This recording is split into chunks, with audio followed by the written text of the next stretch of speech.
Hello. News just in. Don't know what news is there. Did anyone see? Good morning, everyone. Did you see the fake news of Greta Thunberg's flotilla getting hit by a drone attack? That was interesting. That was on my feed this morning. That was the first thing that I woke up to, which was great. Good morning, Craigie. Hope you're well. Can you hear me okay? I'm eager to test my microphone.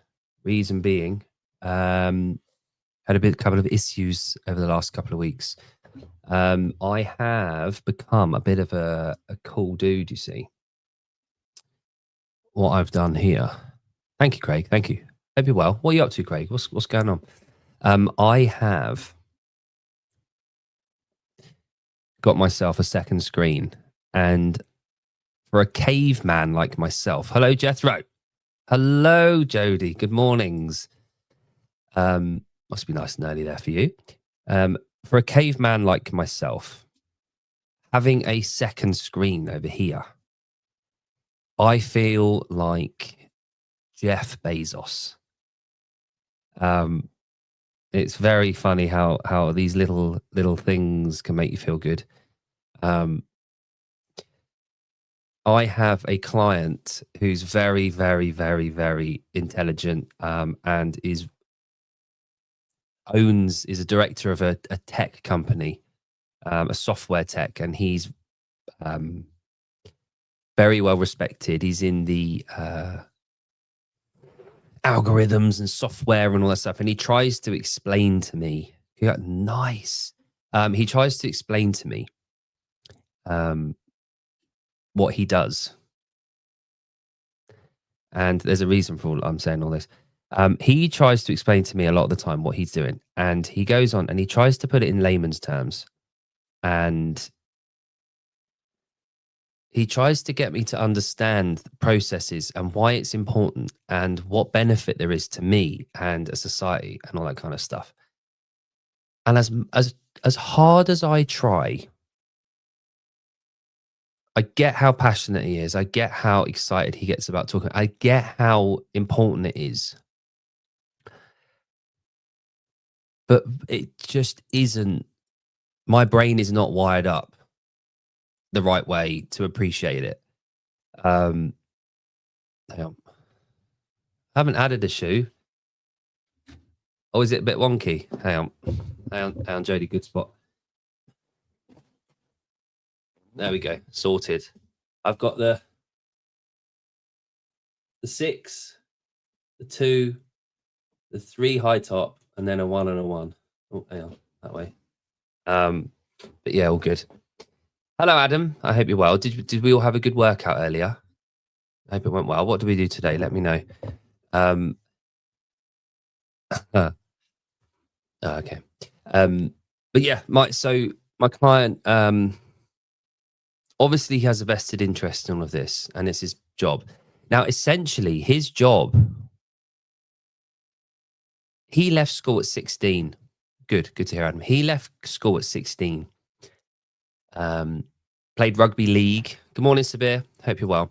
He played rugby league, which for those of you that are American, you'll hear rugby and you'll think rugby.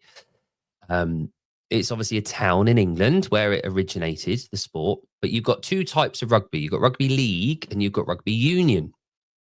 Rugby union is usually played by towns and cities and clubs in the south of England, and it's usually seen as the posh version, the upper class, the Eton boys, the well-spoken lads. Rugby league is more so a northern England thing. It's more of an industrial working class version. A lot quicker, no scrums. But because of that, it's a lot. You get more of an athletic build. You get more, and I'm not saying rugby union players aren't. There's obviously different positions, like in NFL. You get very different body types across the board. With rugby league, you tend to find that they're a lot more athletic in terms of build. They're a lot leaner in general. Anyway, my client used to play rugby league at a very high level. He is a physical specimen. He's a very very good. Oh, hang on. Side note: my kids are swimming, and I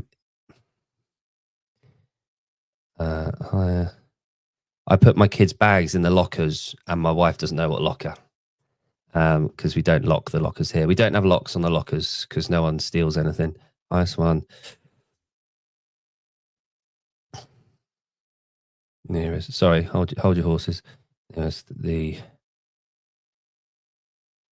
cubicles.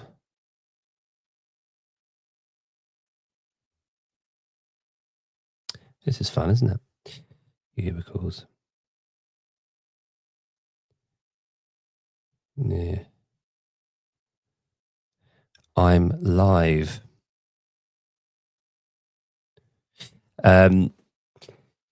Anyway, where was I? Yeah. So he's a very now. Those of you that watch Strongman, World's Strongest Man, Brian Shaw. Think Brian Shaw. Okay. Think about his physique, and think about the type of man he is, the type of intelligence that man has. A few rugby players. Oh, really? Okay. So here's the thing, Jeffro. I would probably say, right, I think rugby league players are probably no. I was going to say they're probably more suited.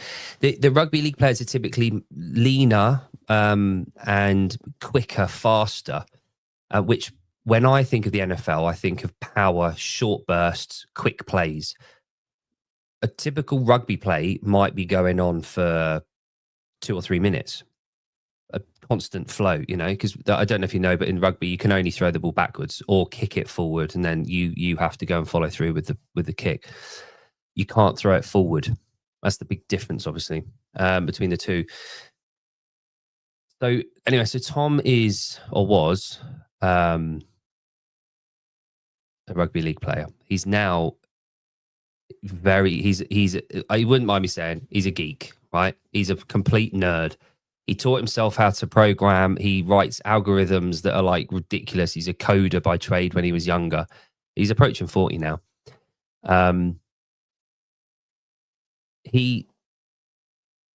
Their company works with global issues for countries, for postage systems, for governments. Yeah, do you not know that? Yeah. So in rugby, you can either throw it parallel, so side to side, or backwards. So if you ever watch a rugby match, they never, ever throw it forward. So yeah, that's a big difference.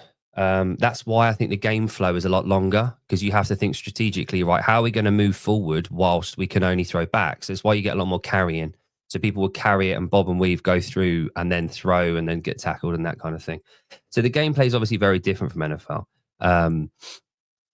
But yeah, I think rugby league lends itself more to certain positions. If I was the NFL and I was thinking about recruiting from elsewhere, which you don't necessarily need to, but I would assume that the scouts would be looking at some of the rugby league players for the more dynamic positions. But yeah. But anyway, a lot of what my client tells me goes right over my head, and the value that he puts weight on things. So he emphasizes certain things, and why the tariffs that Trump's put in are going to massively affect the global economy and the impact that's had for him in his role. One of his many roles is working between postage systems around the world, and they do live updates and algorithms to change based on economies, based on exchange rates, but also based on what's coming in the economy. So they have to make these estimations and changes, because if I'm sending a parcel from, I don't know, Egypt to America, the postage systems on both ends rely on the taxations and tariffs and imports and exports and taxes all rely on up-to-date information, obviously. So their company do all of that work on behalf of people and governments and postage systems.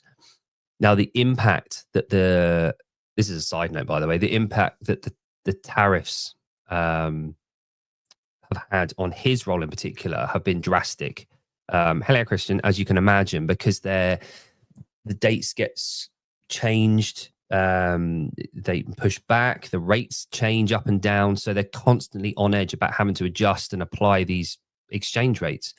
The other thing that he's made me aware of is the import from China into the US and the impact it's going to have on issues. I think products below $800, you're going to have to pay a tax on that as it comes through. So companies like Ali and Temu, they're going to be massively impacted because there's going to be a 40% increase on a 45% increase on import.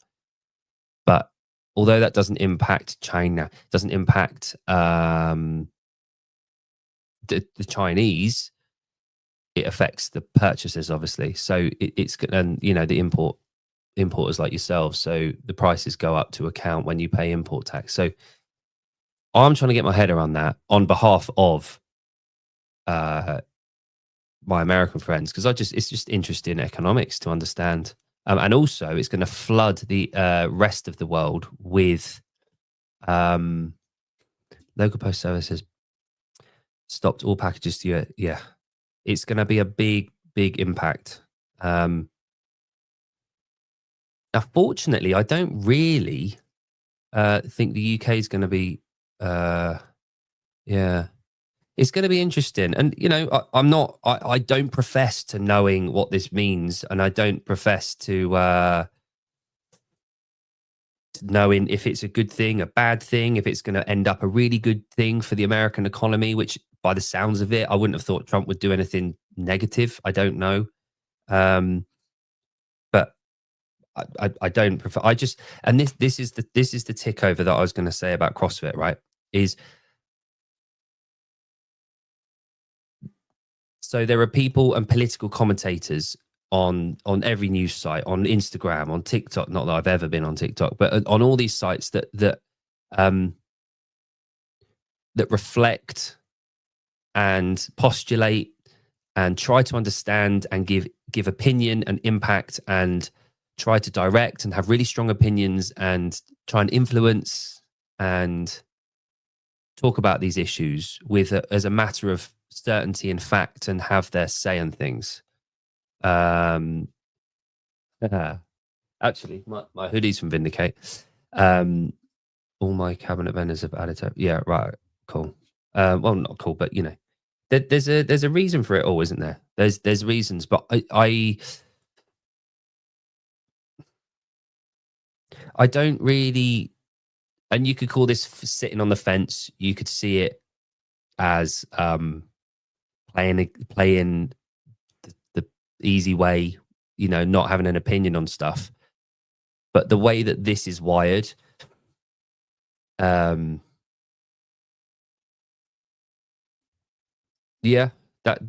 yeah. And again, you have to see different perspectives on that, of which America has been taking advantage of global in regards to tariffs on outlay. That is correct. But I'm saying this about the UK as well at the moment. It's the system that has allowed it to happen that is at fault. So people are going on about like it's not a crisis. It's the same as it always has been in the UK. It's just being used as a deflection tool for other governments to focus on. And it's come to a head now. The immigration crisis that everyone's inflating, you know, up in arms about and everything. It did need to be addressed, but it's not as it hasn't like it's not like a match has been struck and all of a sudden we're being drowned by all these people. Hello, Grant. It's just the fact that the media have decided now to look at it and people have taken action. That's the only change. Nothing drastic has happened. And I feel like it's a reflection on the system that is in place that needs addressing. Same thing with the US side of things. I don't know if America's been taken advantage of by other countries. I think maybe the system that was set in place by the American governments at the time, and I don't profess to know who they were or characters or people or teams or whatever, but maybe it's a bit like here, we're being taken the piss out of by people that are just exploiting the system that's been allowed to go ahead. So it's not like it's a them versus us thing. It's actually a them versus us thing. That's the way that I tend to see things, because it is divide and conquer. And when they want to make things an issue, what they do, they don't want the blame going up. They blame across here, down the bottom, so that we fight amongst ourselves, so that they have the answers and they can help us. It seems to be the case all the way through life. And the older you get, the more you realize that. I think it's them and not them. And the other thing you have to take into account is geopolitical, like political viewpoints. Like if I am someone that lives in, I don't know, like in Iraq or Afghanistan or wherever, I'm being fed the narrative that the Western countries coming in have taken the piss out of us, and they've come in and they've committed these crimes and they shouldn't have been able to do it, and blah blah blah blah blah. So I'm always really hesitant, and this is why the whole two political party system doesn't work for me, like especially in the UK. But again, from what I've gathered from you guys, it's very similar with your blue and your red, which is the other way around for us, which is confusing. Only having two people to choose from is a fucking nightmare scenario. It's a them versus us situation. There's no other option. And you have to just identify with the one team that might not be your cup of tea, but just is the lesser of two evils. I don't know if that's the thing. I don't know if the lesser of two evils approach to things is the best way across the board. It doesn't, it's not when it's unnecessary. Yeah, exactly. But again, the UK, you think about the UK, we fucking came up with the Industrial Revolution, you know, we industrialized the world, we exported it everywhere. Did we make mistakes? Fucking, of course we did. There was some horrible people, and there always will be.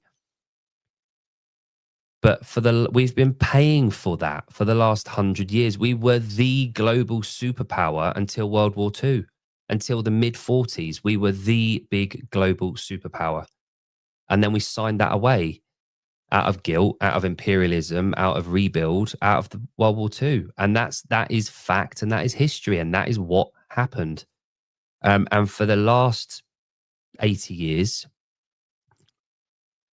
we've been slowly, gradually down on the decline into this pit that we're finding ourselves now of guilt, shame, and now people have decided that they've had enough of that and they want pride again. I've never grown up I say this country, I'm in the Isle of Man now, very different. But I grew up for 37 years in the outskirts of London, and I never, ever felt a public pride in being English, ever. The last month or so, I've seen it.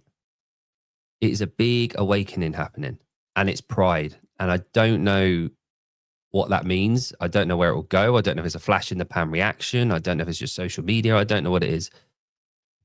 But we seem to be in a bit of a change at the moment in every walk of life.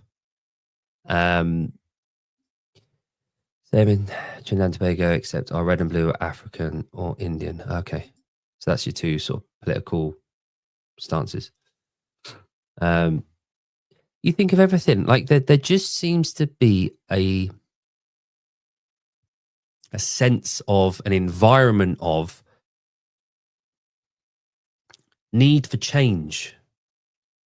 And I think that's leaked into CrossFit somewhat. I think that generally speaking, whoever you talk to, adults obviously, there's this general feeling of need for change in politics, in the world. Over many, many years, this has built up. And the thing is that CrossFitters are people that demand change and do it themselves. By default, the people that stick and do CrossFit are the people that go after shit. We go about our day and we get shit done. We inflict our own discomfort on ourselves. We put ourselves through hardship. We earn what we get, and we work fucking hard for what we get. Now, you take that group of people and you take all the shit politically that we're being told and fed, and we're being basically directed into this realm and this period of change and angst and revolution. And the CrossFit community are the most revolutionary spirits around in community, I think, that have the power and the capacity to actually change shit. That's the difference. And I think that's where we found ourselves the last sort of year or so. And I think a lot of that comes from, you think about obviously the pandemic, and further back, obviously Thursday, it's 9/11, which obviously means a hell of a lot to you guys. I know, Jeffrey, you're impacted and you're in New York. So the world will be thinking about that. But that was fucking, what are we now? That was 24 years ago, man.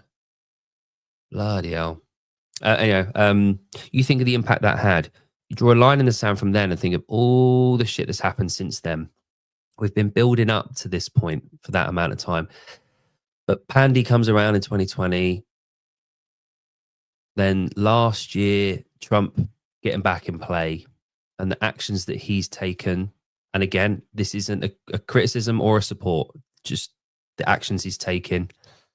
I think that has led to this revolutionary spirit. And I don't know if you guys saw, but the French have now cottoned on. The Spanish have now cottoned on. And the Brits have. And I'll be honest, we don't have revolutionary spirit. We don't really have that. We play it safe a lot of the time. Nowadays anyway, we're hello, yes, oh yes, thank you. And we're the mediators a lot of the time. We don't have that in us. But I think that's been reignited because historically the Brits were the revolutionaries. We were the ones that fucking changed the world. We had a civil war in the 17th century. We killed the king, Cromwell and his parliament. And then we went from there, which is basically where the monarchy lost its sort of grip on regulation and legal requirements. My degree's in history, by the way. But gradually after that, we came to the conclusion that it wasn't part of our system. We stand up for the little guy a lot. Well, imperialism didn't see it that way. But what you're now seeing is a reawakening of that spirit in Europe, especially. Poland had it. Italians have always had that kick and that fire in their belly. But the French, the German, the Spanish, us, you're seeing a bit of a change. And it'll be a very interesting year, I think. There we go. So Jim here, Liberals and Conservatives working out. Yeah. Exactly. And what was this one? I saw something the waving you. Yeah.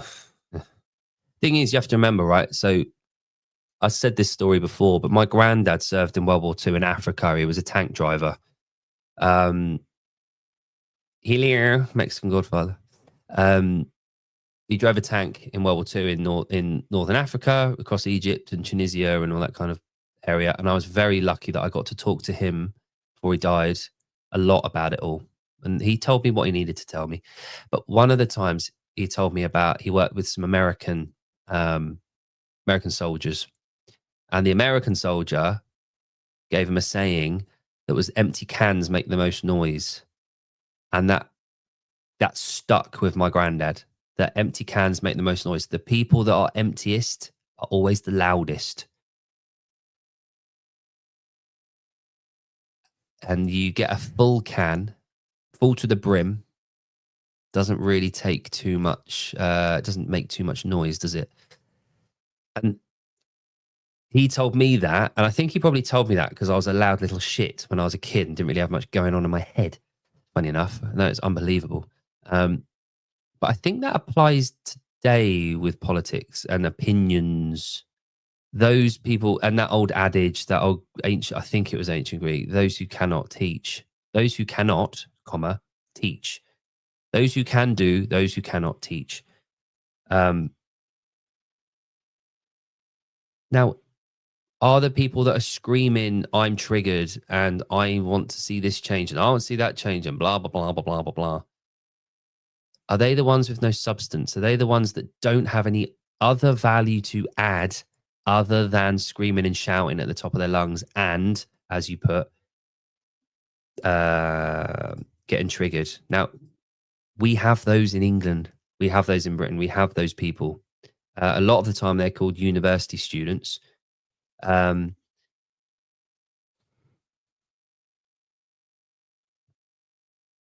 you see them obviously in the US media, and you see them shouting and screaming, and I'm triggered, and I want this, and Antifa people, and all that kind of crap. They're everywhere. It's not unique to one country. It's where in the countries that allow people to be too comfortable and not have to work hard and add value and substance into society. They're the ones that are the loudest. Empty cans make the most noise. And the ones that are going on about the Union flag as being, triggering or bad, unfortunately, they're the ones without any that value. They don't see the value because they lack value themselves. They don't see it. It's exactly the same, right, as kids, spoiled kids that grow up not understanding the value of hard work and earning their own bloody money. It's the same damn thing. They spend it, but they don't understand how hard they have to work to earn it. And it's the same thing. When you're in a culture, in a society, in a system that just lets you get away with shit all the time and get given shit all the time without actually having to work for it. It's the same with opinions. People are given opinions, but they don't actually earn those opinions. You've got to earn that through education and understanding and listening. And people that don't put that work in, their value, their opinion is worthless because they haven't earned that opinion. They're just repeating that shit that they've heard. It's the same as getting money from your parents. You're just spending opinions, spending money that you haven't earned. And I think it's why, as we get older and we have to earn our shit and we go through hardship and we work our fucking asses off, we understand that earning it was the value. Earning it and having assets of our own is the important thing. And that might look different for everyone else, but those people with the most to lose don't tend to be the ones that are giving it large about being triggered all the time. This soapbox is quite long today. I thought about this the other day, actually, right? So who here has heard of the Klein bottle? Just putting it up now. So it's a mathematical equation that was visualized and made into this diagram. I'll pull it up now. Hola, señor.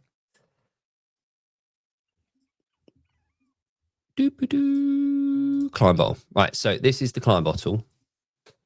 As per three-dimensional space. So there's no end to this. So if you imagine you're on the surface, you come around, you go in, you go through itself, you break through, you come back, and you're back on the outside. There's never a resting point. It's not leading anywhere. It fills itself. It's self-fulfilling. It doesn't do anything. It's got no volume. There is no volume. It's just a sheet that self-fulfills. And when I think of the people that have no actual value or offering to bring to the table, I just see Klein bottles. There's no substance. There's no entity. There's no volume. It's just nothing that's just going back on itself, self-fulfilling, not actually settling down and just repeating the same nonsense without any fucking volume. And that's the way that I see these triggered people that have no substance. They are Klein bottles. They are the embodiment of a Klein bottle. Adam, it might be too early in the morning for that. Yeah. So I did think this as well, Jeffro. I was thinking about people that don't actually have fitness goals, don't test, don't apply their fitness or their prowess or anything they do. If you're not testing it, if you're not putting it to the test, all it is self-fulfillment with no volume. You're just going round in circles doing nothing. You've got to be able to apply that fitness that we are offering and we are gaining in the gym. Otherwise, it loses all substance. It doesn't mean anything. It's art for art's sake. It's just ticking a box. And I think many people fall into that trap. But with what we do with CrossFit, the accountability and the whiteboard and the scoring system that we have, not scoring, but, writing your name up on the whiteboard and you're applying a number to it, it adds that value. It adds that volume. Too many tacos. I hope, Steve.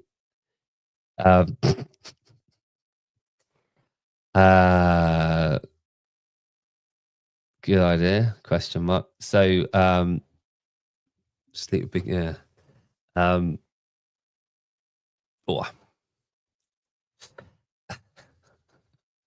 I've come up with a character name. I won't tell you now, just in case it gets used. But let's have a look. I did look on blah blah blah. Next one possible is February in Brooklyn. Awesome, Jeffro. That is perfect timing. So we've got one in February as well. I won't be competing.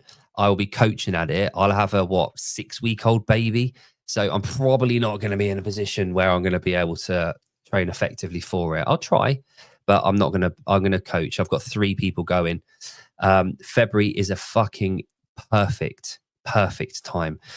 And Jeffrey, I put together a 6-week end of cycle training block for a lady, the Janimal, Janet, who is our superstar over here. She on the island, she's qualified for the World Championships in South Africa in 5 weeks' time now. So she's going there, and I've programmed her for a 6-week block, obviously starting last week. It'll be the end of a block. I will, if you want, I'll put that onto a program. I'll make a 12-week block for you if you want. You'll probably need to focus on. Obviously, you're doing constantly very functional fitness performance high intensity at the moment, but you can probably, as a CrossFitter, you could probably just stick to the last 6 weeks of a cycle. If it's mid-February, you could start in New Year. If it's mid-Feb or mid to end Feb, you can start a 6-week block from New Year. It begins with 5x5s and goes down to doubles 2 weeks before, with a taper week on the week of the comp. It's a basic 6-week power block with accessory work. So the sessions are probably hour and a half, and it's 4 a week. So you could continue doing CrossFit. The only thing with Feb, obviously, is that it is open season straight after. But you can easily maintain your fitness for the open whilst doing this 6-week block. It's tried and tested. So yeah, cool. Yeah, just hit me up, Jeff. I'll send you across and get that all sorted for you.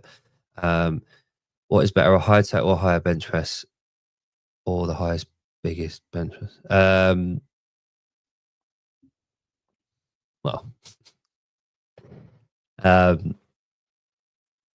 Well, Sean.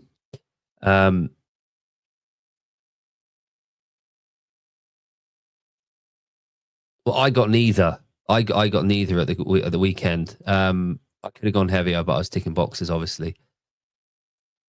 I'll be honest, it's my least favorite and heavy of the 3. But for me, I'm more impressed with the deadlift. There's a lad called Thomas on the island who is a fucking animal at the age of 19. And he can deadlift close to nearly, I think it's 305 kilos. His bench press is about 160, which in comparison is obviously quite low. But then he makes up for the squat. I think his squat's about 270. All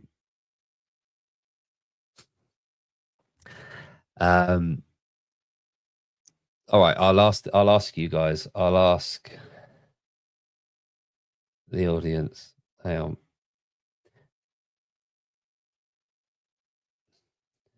Right, so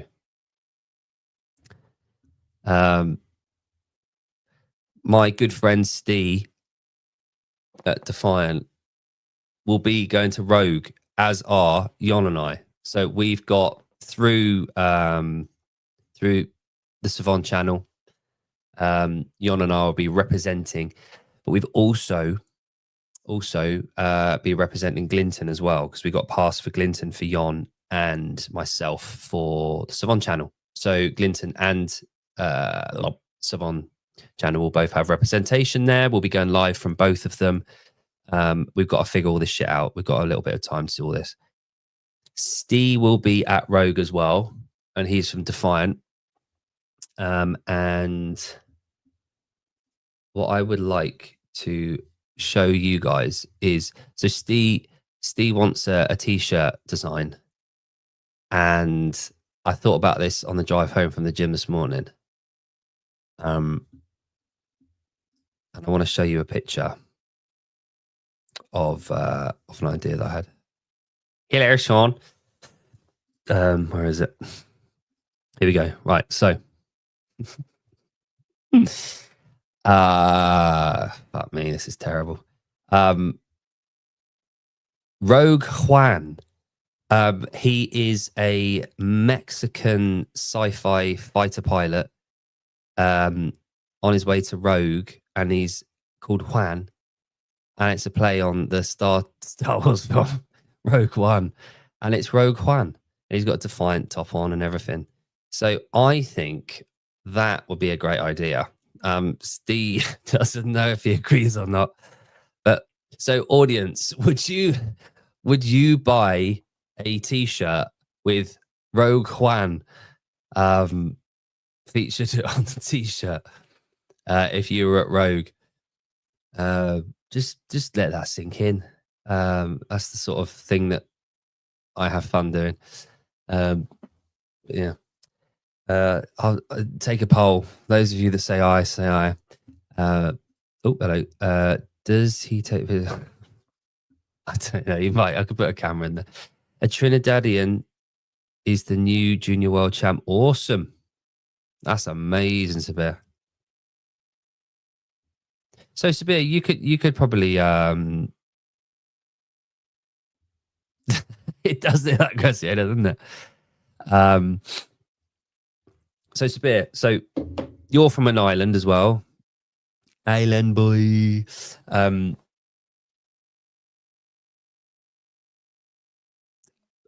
Be honest here. Other than sport, is there anything for teenagers to do on the island, on your islands? I've got a theory going here, and you can help me out, right? So let me know what you're thinking. And what's the population of TNT as well? Which one are you on? Could probably find out myself, can't I? Trinidad and Tobago. Easy now. Population. Fuck me. 1.5 million. Are you on Tobago or Trinidad? That's bad. That's bigger. That's, you know what? But yeah. So, not a thing. And by sport, I mean football, cricket. Yeah. So, even though the population, so you're in Trinidad, cool. So, yeah, the big one. So, Isle of Man has a population of 84,000 people, right? But in context, it's like it's that far away from England and Ireland, so it's not like we're a really long. How do you get from Trinidad and Tobago. Um, for me, it's a 3-hour ferry to England, right? So, or Dublin. Um, half an hour plane journey to Liverpool. The thing is, kids and teenagers on the island absolutely throw themselves into sport. It's all they do. They're active. The air is perfectly clear. It's safe. They can go out on their own at night. Um, put it this way, right? I wouldn't think anything of my daughter, who's 8, walking to the shop in pitch black along the street from here, a mile away, to the petrol station or the gas station to go and get a loaf of bread and walk back. For me, that would be normal behavior. We don't lock our front doors, right? So that's the environment that these kids are growing up in, right? Perfectly safe. They can go out. They can go to the bus system is incredible here. There's so much to do for sport and activity. The access is great. It's cheap. It's affordable to do. There's gymnastics clubs. There's football clubs, soccer, rugby. There's gyms everywhere. There's sea sports. There's all sorts of stuff.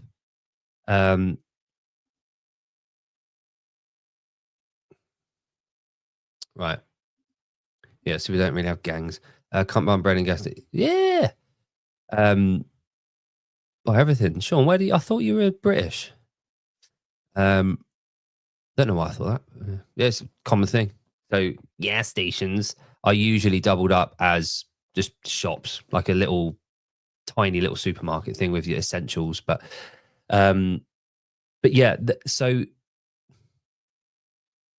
for a population of 84,000, this island punches way above its weight, creating athletes. Think Kringle, right? You think about where Kringle is now, right? She's top 10 in the world, maybe. Yeah.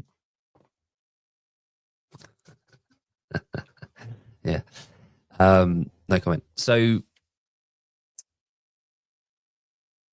top 10 in the world at CrossFit. The environment that you'd need as a kid to nurture the best all-round athlete would be access to sports, would be obviously the head for it, so the willingness to do it, the support system around, the drive obviously to do it, on the Pennant Games and near enough on the podium. Yeah, she was nearly there, nearly there. But I mean, Lucy Campbell's another one. She's obviously from my old town, actually, Windsor. So she grew up, went to the gymnastics club, Phoenix Gymnastics, down the road from me. So if you recognise her accent and mine, it's probably very similar. Anyway, yeah, we've got one of the best ultra runners on earth has come from here, Sarah Webster. Even though she's 46, she is, I think she's got the 3rd quickest ever time for a 100-kilometer run, 7:03. So 7 hours and 3 minutes, I think it is, for 100K, which is 60 miles, just over 7 hours. A female top 3 in the world ever. You've got Amy Kringle, who is top 10 CrossFit athlete in the world now, currently. You've got Mark Cavendish, who arguably is he's got the most amount of wins on the Tour de France, which is obviously a very big deal. By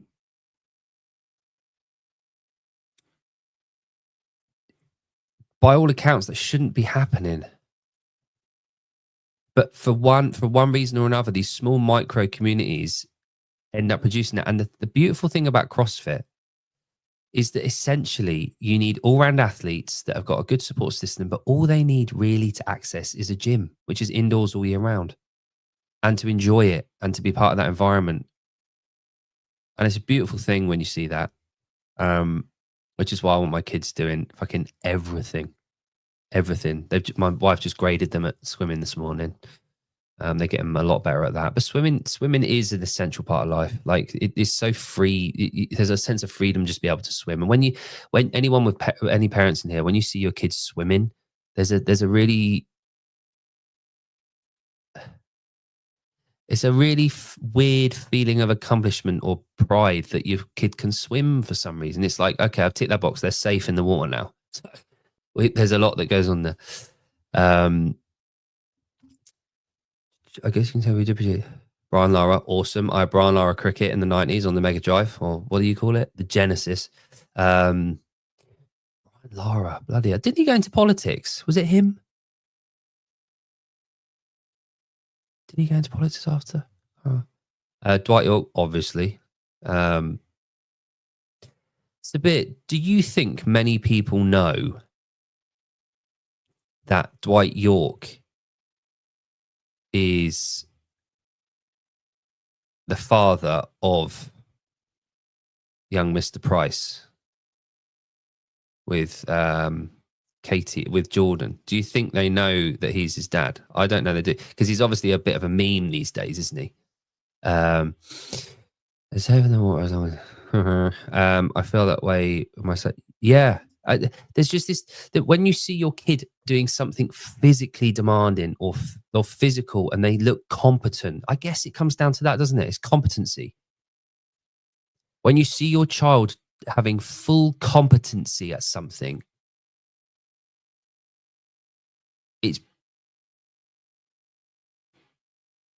it's a sense of,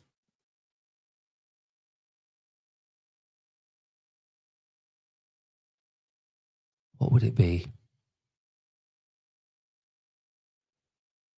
Pride. Yeah, it is pride. You're a sense of like fulfillment that your kid is competent, because ultimately we want competent kids, don't we? I don't even know. Yeah. Yeah.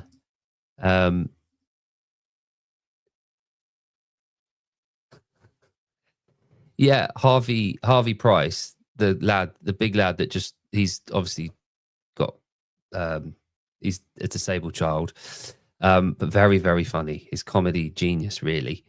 But yeah, Dwight York was his dad, and of course Sean knows that. Sean knows who Dwight York is. But yeah, the old York and Cole combo, eh? What season was that? 99, wasn't it? 98. 1998, 1999. Oh, what a year for United that was. But yeah.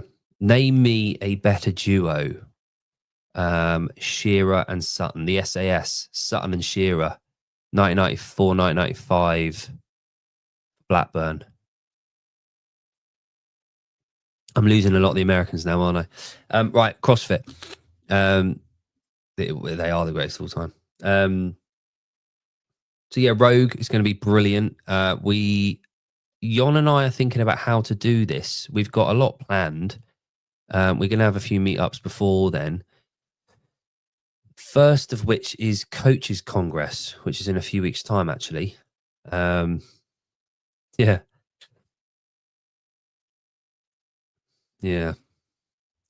Oh, good. That's all right, Jodie. We still get you. Rogue is going to be great. We've had a lot of the athletes named now, which is good. And I think the Q qualifiers are done now, aren't they? The qualifiers, sorry. I think they're done. So it'd be interesting to see who's there this year. When's the WFP is what, December, is it? Is it the Copenhagen one? I think it's December. So there's no crossover there in terms of like and also the money at Rogue would probably be a priority, wouldn't it? I don't know if Kringle's going to Rogue.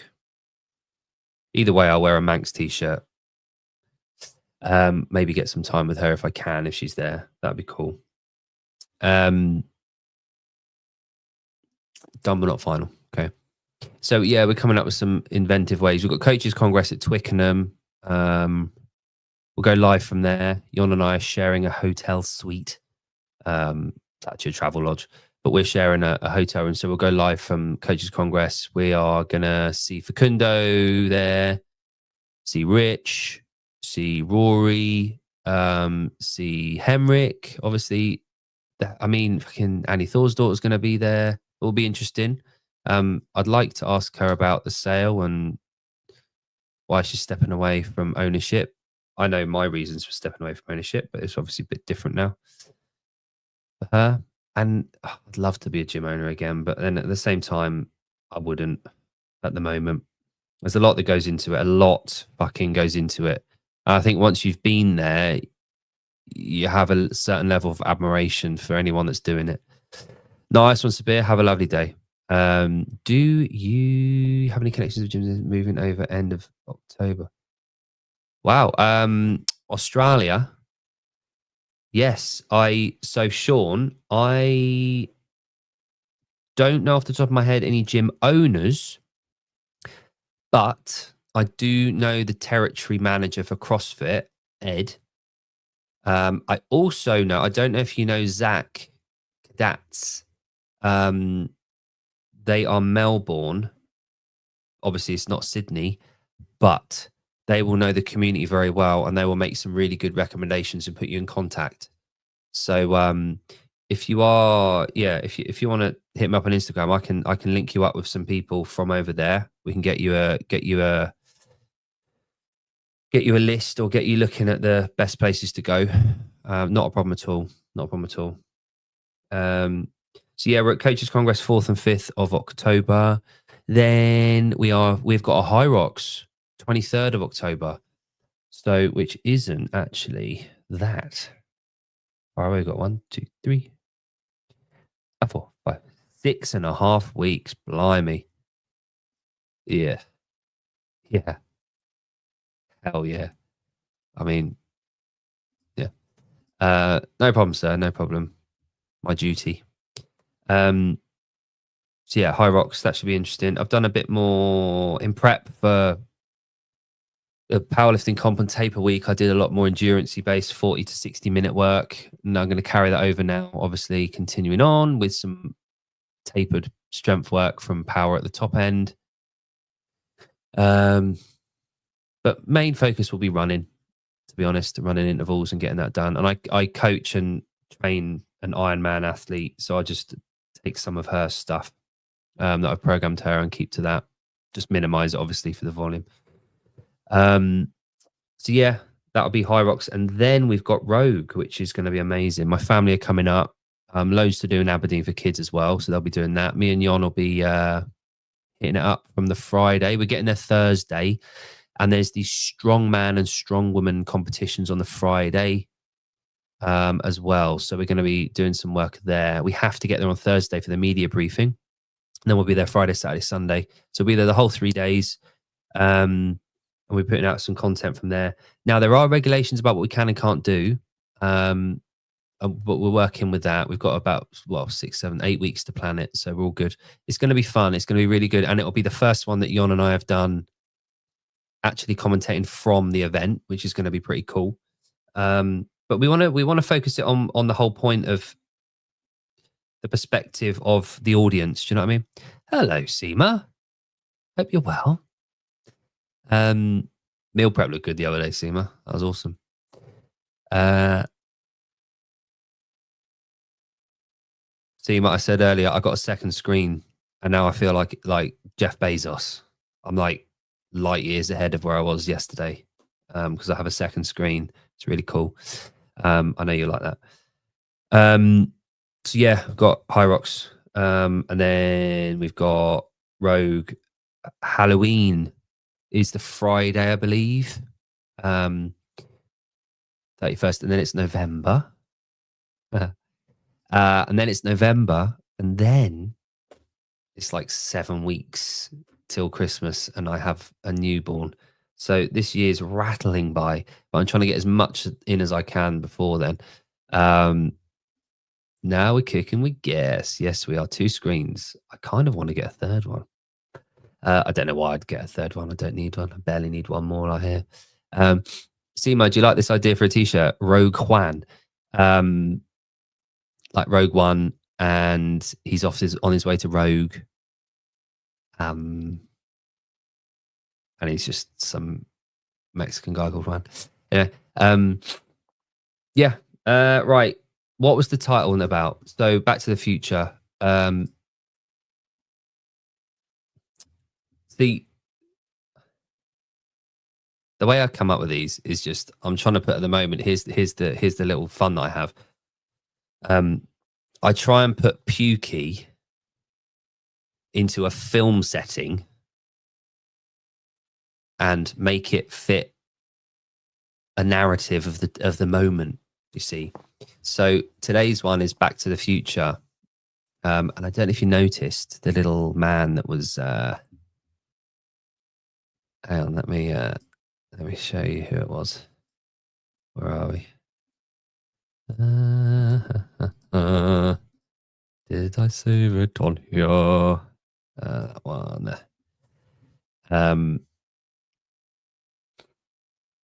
So this is the thing. So you got Pukey there, who's the doc and the base show, and then who's this? Oh, this is a giveaway. CrossFit Mayhem.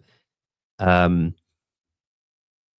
Marty is being played by none other than Rich Froning. Why Back to the Future?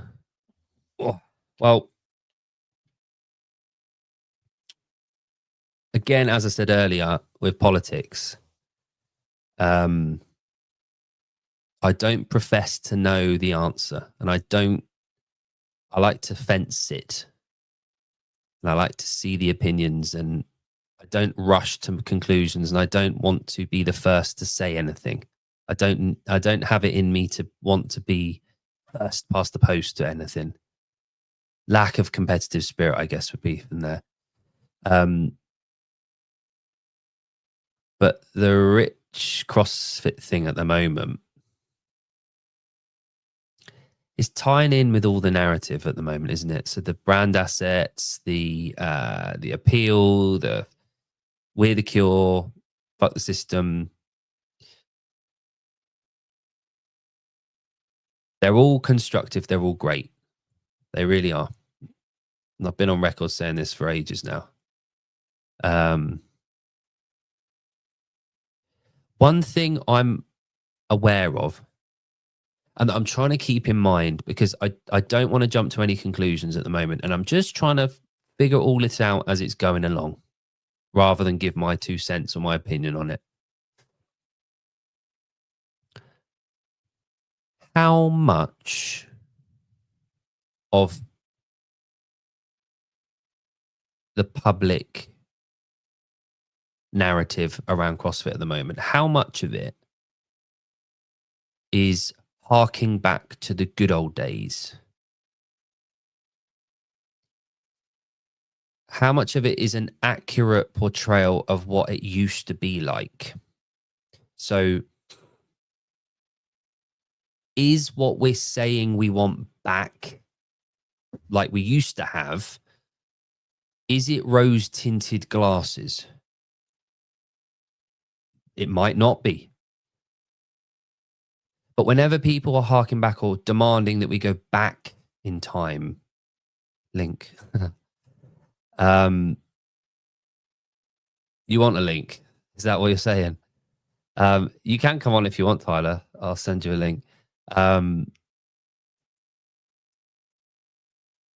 Is a lot of what people are saying about going back and going like it was, like yesteryear, like the Reebok and Pre-Bok, and is that what we actually need or want? And it might be what we need. It might be those shoes need to come back. I'll tell you what, if they bought those shoes back, I'd buy 10 pairs, right? But is the nature of what we need, are we going back in time and trying to change what we had so that it fits a narrative that we want moving forward? Is my hesitation around harking back and saying what we did have was special. And it might well be that it was special. Bear in mind, I started CrossFit in 2011. So I've been around since then. I lived that, and that was it was a beautiful time. And I keep getting fucking Facebook memories coming up from events and from gyms and courses and workouts and all that shit. And I love those memories. I really do. But is that what we need? And is it are we going back in time a little bit and changing what actually was happening to fit something that we want moving forward, rather than an actual replication or just harking back to the good old days? I don't know. It's like when people say, "Oh, we had it. It was the best time to be alive in the 70s." Was it? Was it actually? Because in my mind, I think the 90s was the best time to be alive. I still to this day think 1996 until 2004, those 8 years was probably peak humanity.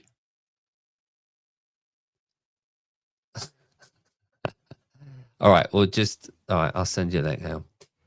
Um, where are we? Dee, dee, dee, dee, dee.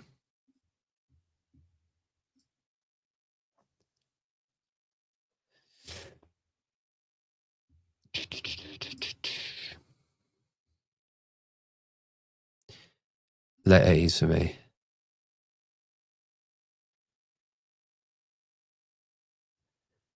Yeah. So, and there's a reason Holly Wright 96. She was, but there's a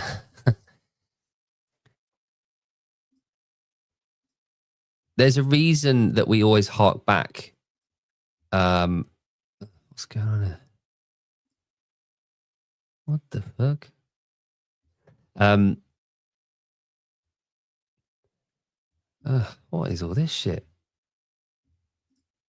Sorry, my oh dear. Hang on. I have to invite you on here. It's always when we were like teenagers. Life was so good, wasn't it? Everything was the best when we were teenagers, wasn't it? And as we got, ask Ken, when was the best time to be alive? And he will tell you 1943, right? Um, ask me, and it will be, whether you like it or not, it will be the late 90s. And why is that? Because I was a teenager then. Go and get your tobacco. Oh, right. Let me put my thing on silent again. There we go. Um, was that a girl from your school, Grant? Here we go. Right.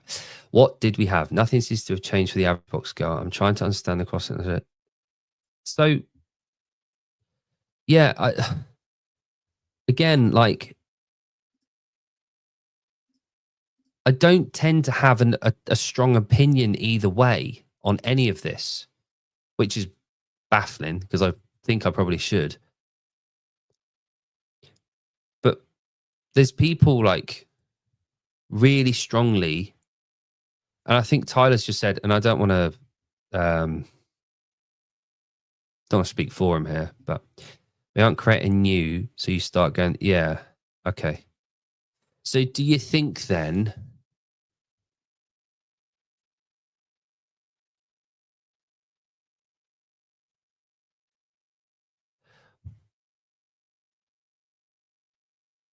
can we create new?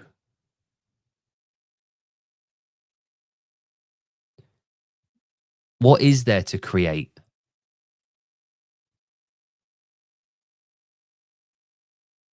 We've got the same methodology, the same gym layouts, same equipment, same everything, same material. Like all the ads and everything that we had in 2014, they're still available. I posted a few of them about 3 weeks ago. They're all available. What can we create? What can we create that's new? I'm not sure. I think the only real thing we can do is build on what we had. And when like I asked Facundo this the other day because he said what a lot of people are saying is that people want change, and obviously playing devil's advocate, because I'd spoken to Ed that week as well, Morrison from Australia.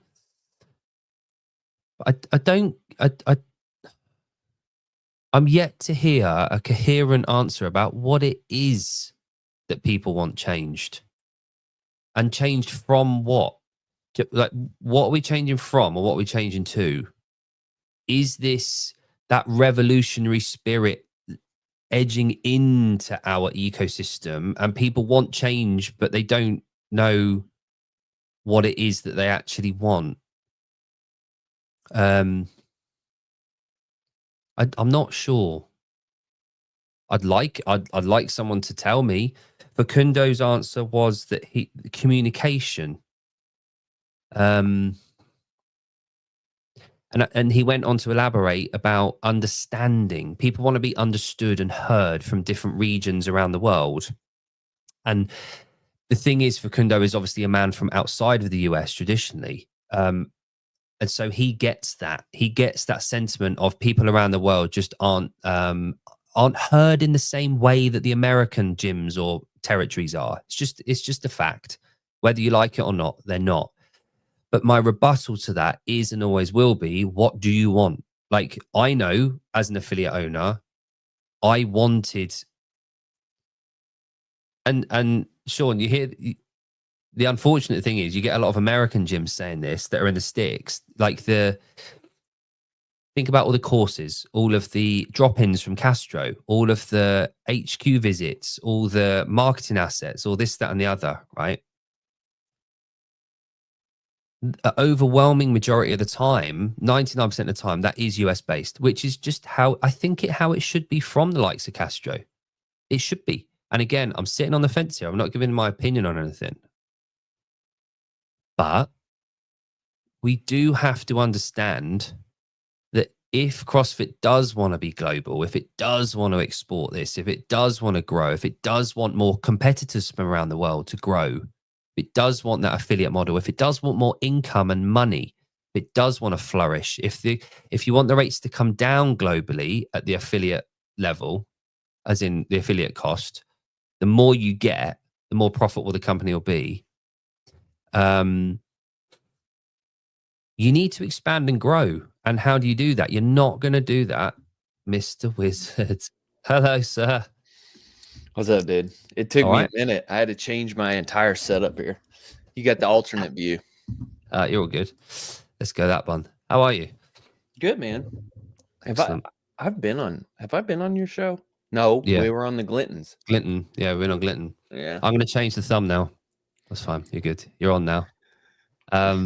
So Keep riffing. Sorry, I didn't want to interrupt. No. We're all good. We're all good. I was just rambling anyway. Do you like these 3 high tops or not? Because loads of people hate them. These ones.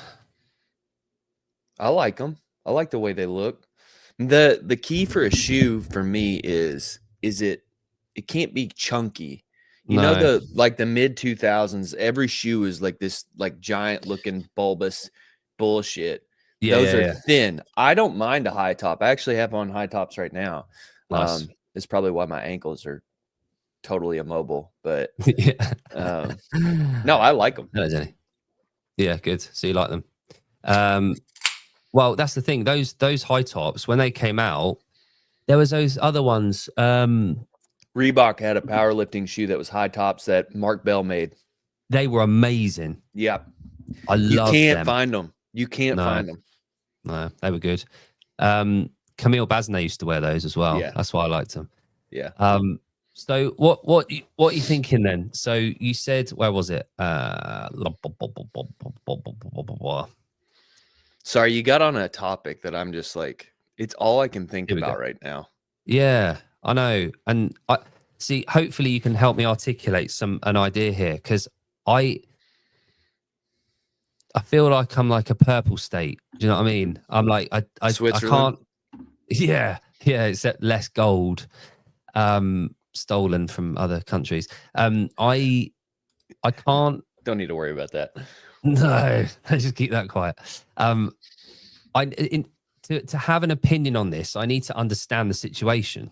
and I don't think I quite get the situation at the moment, which is what I'm trying to vocalize and speak out loud and get other people to kind of add to and to trying to convince me of either one. What do you not understand about the situation?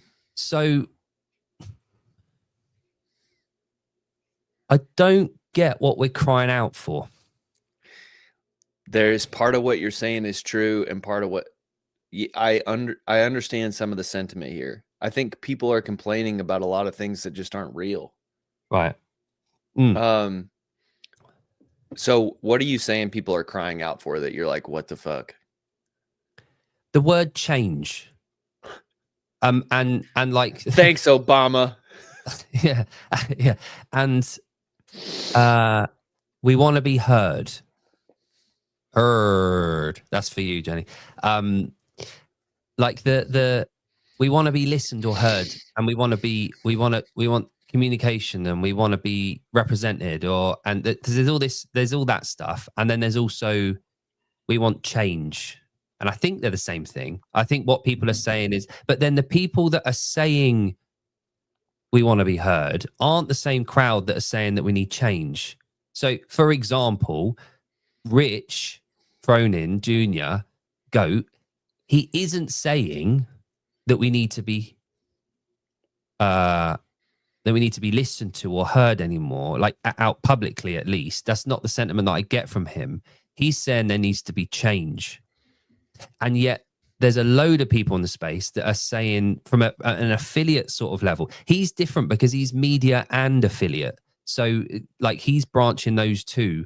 But people online that are affiliate based or system based, that like, you know, whether it be affiliate owners or regional reps or athletes or whatever, they're saying they want to be heard and they want to listen to, like Fikowski and that group, I can't remember the fucking name of them. They want to be heard and they want change and they'll be listened to.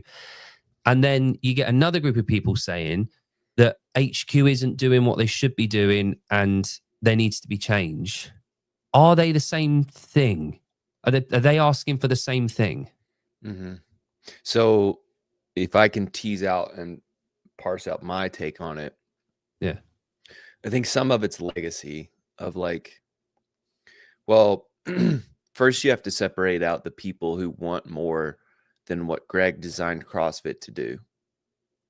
Greg designed CrossFit for you to go open your own box and run your own little fiefdom by yourself and spread the methodology. That was it. There was no support from HQ besides legal and furthering the reach of the methodology. That was it, right? And then they branched out into insurance, but the offerings are very minimal. And we wanted it. Greg wanted it that way, and that's why it had a hockey puck or hockey stick trajectory, is because people were allowed to innovate, change, do what they wanted. And Greg's take on things were, if you want more services, those will come from the market. He is one of the most selfless people when it comes to, you know, what CrossFit should offer and what the market can do on its own better than what CrossFit could do. So I think you have to push a lot of those people out, because I think a lot of gym owners now are wanting basically to be a franchise. And that is anti to the ethos that a lot of the OG signed up for. Yes. Right. And if we get to that point, I actually think it will be the death of what we know as CrossFit, and it will become something that's very stale and not something we actually want. Every other brand is a franchise and runs like a franchise. And I just don't think that that's the way that we should go. Our entire being as CrossFit is, we look at the human body as an entire system and we find what works best. If Chris Henshaw's doing this thing over here that adapts athletes better, we will start doing that thing. And if this athlete's doing this, we look at everything and we take from the best, and we do the same. The ethos is the same in business. Greg is very consistent about the way in which he operates, which is, I want to take the best from everybody, and I want to do my own thing, right? And he applies that across all kinds of domains. With Rich, I think he's mostly complaining about the media side. my thing about the yearbook, well, you're not doing anything new. And I understand what you're saying. And I agree with you, is that all we can do is fortify and add to what we offer. We're not going to do anything new. Agreed. Now, the thing that I think we can do that's new is like sort of what the CrossFit Medical Society is doing, battling the insurance issues. We can do things, you know, my wife does research. We can start doing research on the claims that we're actually making. We're 20 years in and we haven't produced a single study. Ohio State did, and they got sued for it, or well, the NSCA got sued for it. But I don't think a lot of people have actually read that study. There are actually some pretty incredible figures pro CrossFit in that study. And it all gets lost because the whole lawsuit happened. So anyway, these are new things that we can do. But what people are crying about, they want change. Rich wants change on the media side. I don't know what else change needs to happen as far as being heard. I think during the early days when you had, you know, John Wellborn, a lot of the powerlifting guys were involved, Carl Powley, all these guys' voices were being heard. And I think a lot of the affiliates, because we had a lot more of the 10-year gatherings and stuff like that, we had a lot more affiliate gatherings, and they were like big spectacles. It gave you the illusion that you were heard. We don't have those things anymore. There's Coaches Congress, which isn't even run by CrossFit, right? Yeah, no, it's not. No. And that's a problem. Is like CrossFit actually needs to have these. They need to make a big media deal out of them. And you need to give the illusion that people are heard. And I'm not saying that you don't actually listen to them, but people actually want to feel like you are hearing them more than they actually care if you're hearing them. I guess it's like having a feedback email to members to ask how the gym's going. Mm-hmm. You know, that's not even you. It's a bot. Yeah. And you don't have to action it all. It's just making people feel like they're having some kind of say or input into things, and being heard. Well, I get that. Like I speak to the UK guys quite a lot. Ollie, obviously the regional rep for Europe, and then you've got Andy Edwards and Gareth White, who are like the UK reps. They have summits twice a year, like affiliate gatherings twice a year. Their phone numbers are published on the UK CrossFit Instagram page. They're open books. They're completely open. They're at all the third-party gatherings that are around, and they visit boxes and that kind of thing. And the system I feel like they've got in place in the UK is working really well. Is that not common? Is that not something that in the US, I know obviously it's very different in terms of regional layouts and states and stuff, but is that not something that's done? When I was in Indiana, I know that there was a Midwest gathering of the affiliates in the Midwest. And I know that Bosman went, and that's cool, but they're generally like in some conference center or something. They're low key, right? Then you go back 10 years and you look at some of the footage from when they would do these big affiliate gatherings, and Greg's putting on this powerful speech. And you know what's funny is like he said all the same shit. He never said anything that was new. It was just he was saying it with such power and gravity.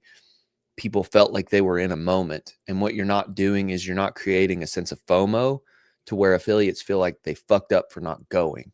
Right? When I hear about the Midwest gathering, I'm like, eh.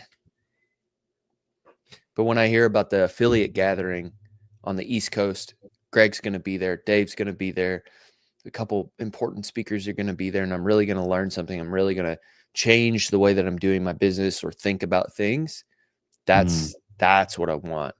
And that's how I analyze everything is if you don't create FOMO, don't even do the fucking thing. No FOMO. Yeah. Yeah. So, and again, like the clips that we get coming out of Metfix now, obviously I am interested in what they're saying, but it's not the content of what they're saying. It's the fact that Greg's walking out and saying it. Yep.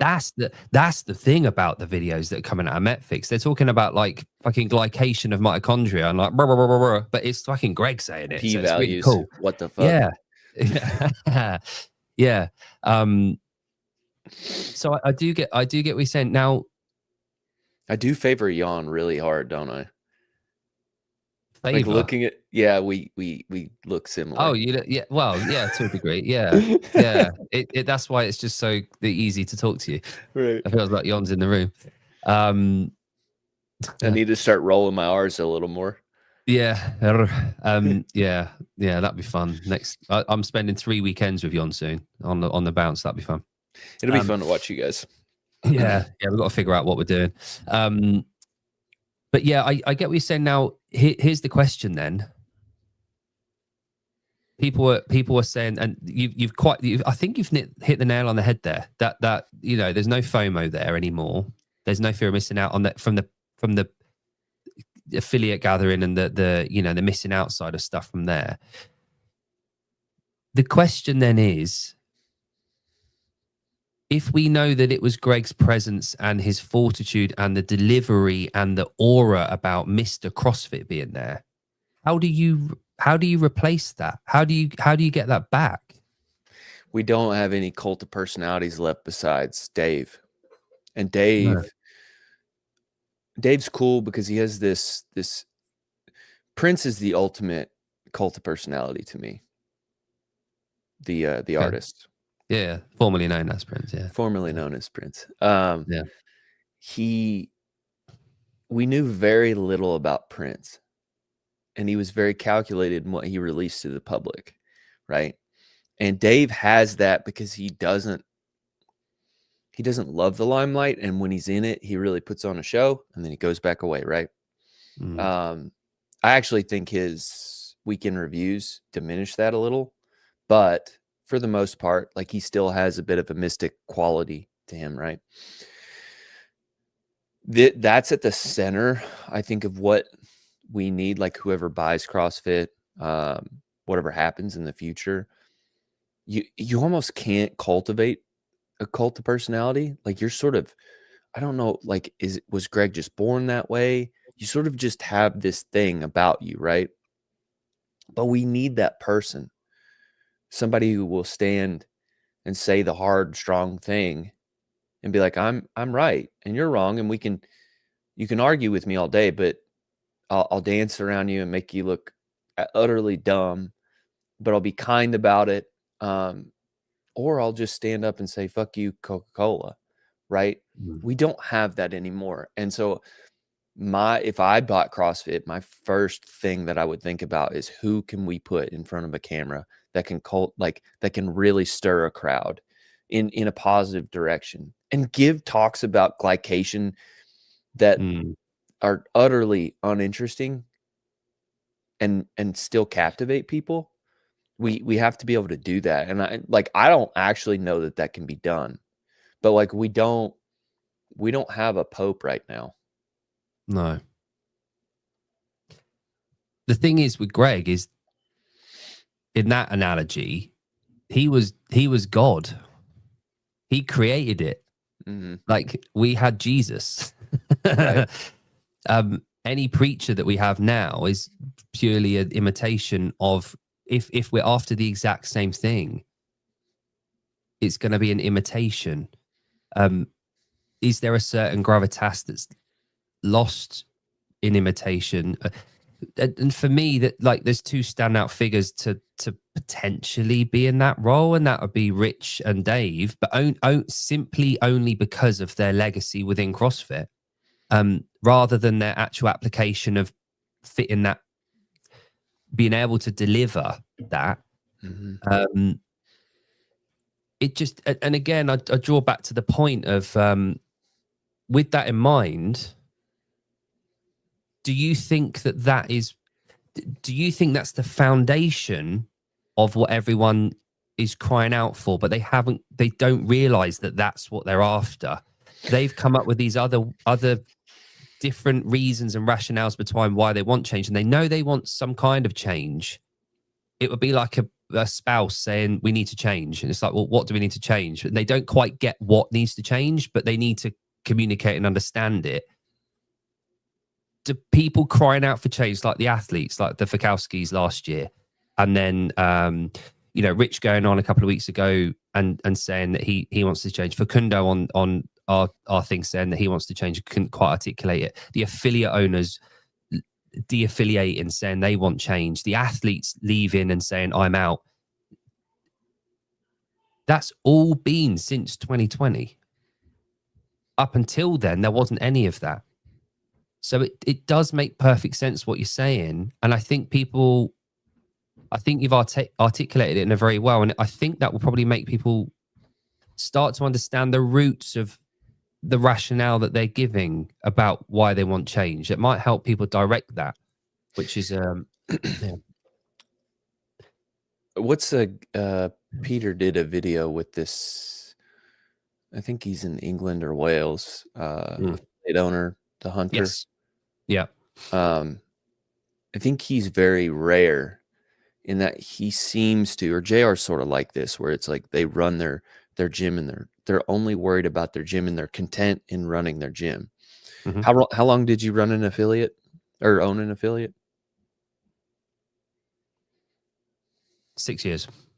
So, and tell me if I'm wrong, because I've never owned an affiliate. I've worked at affiliates, but I've never owned one.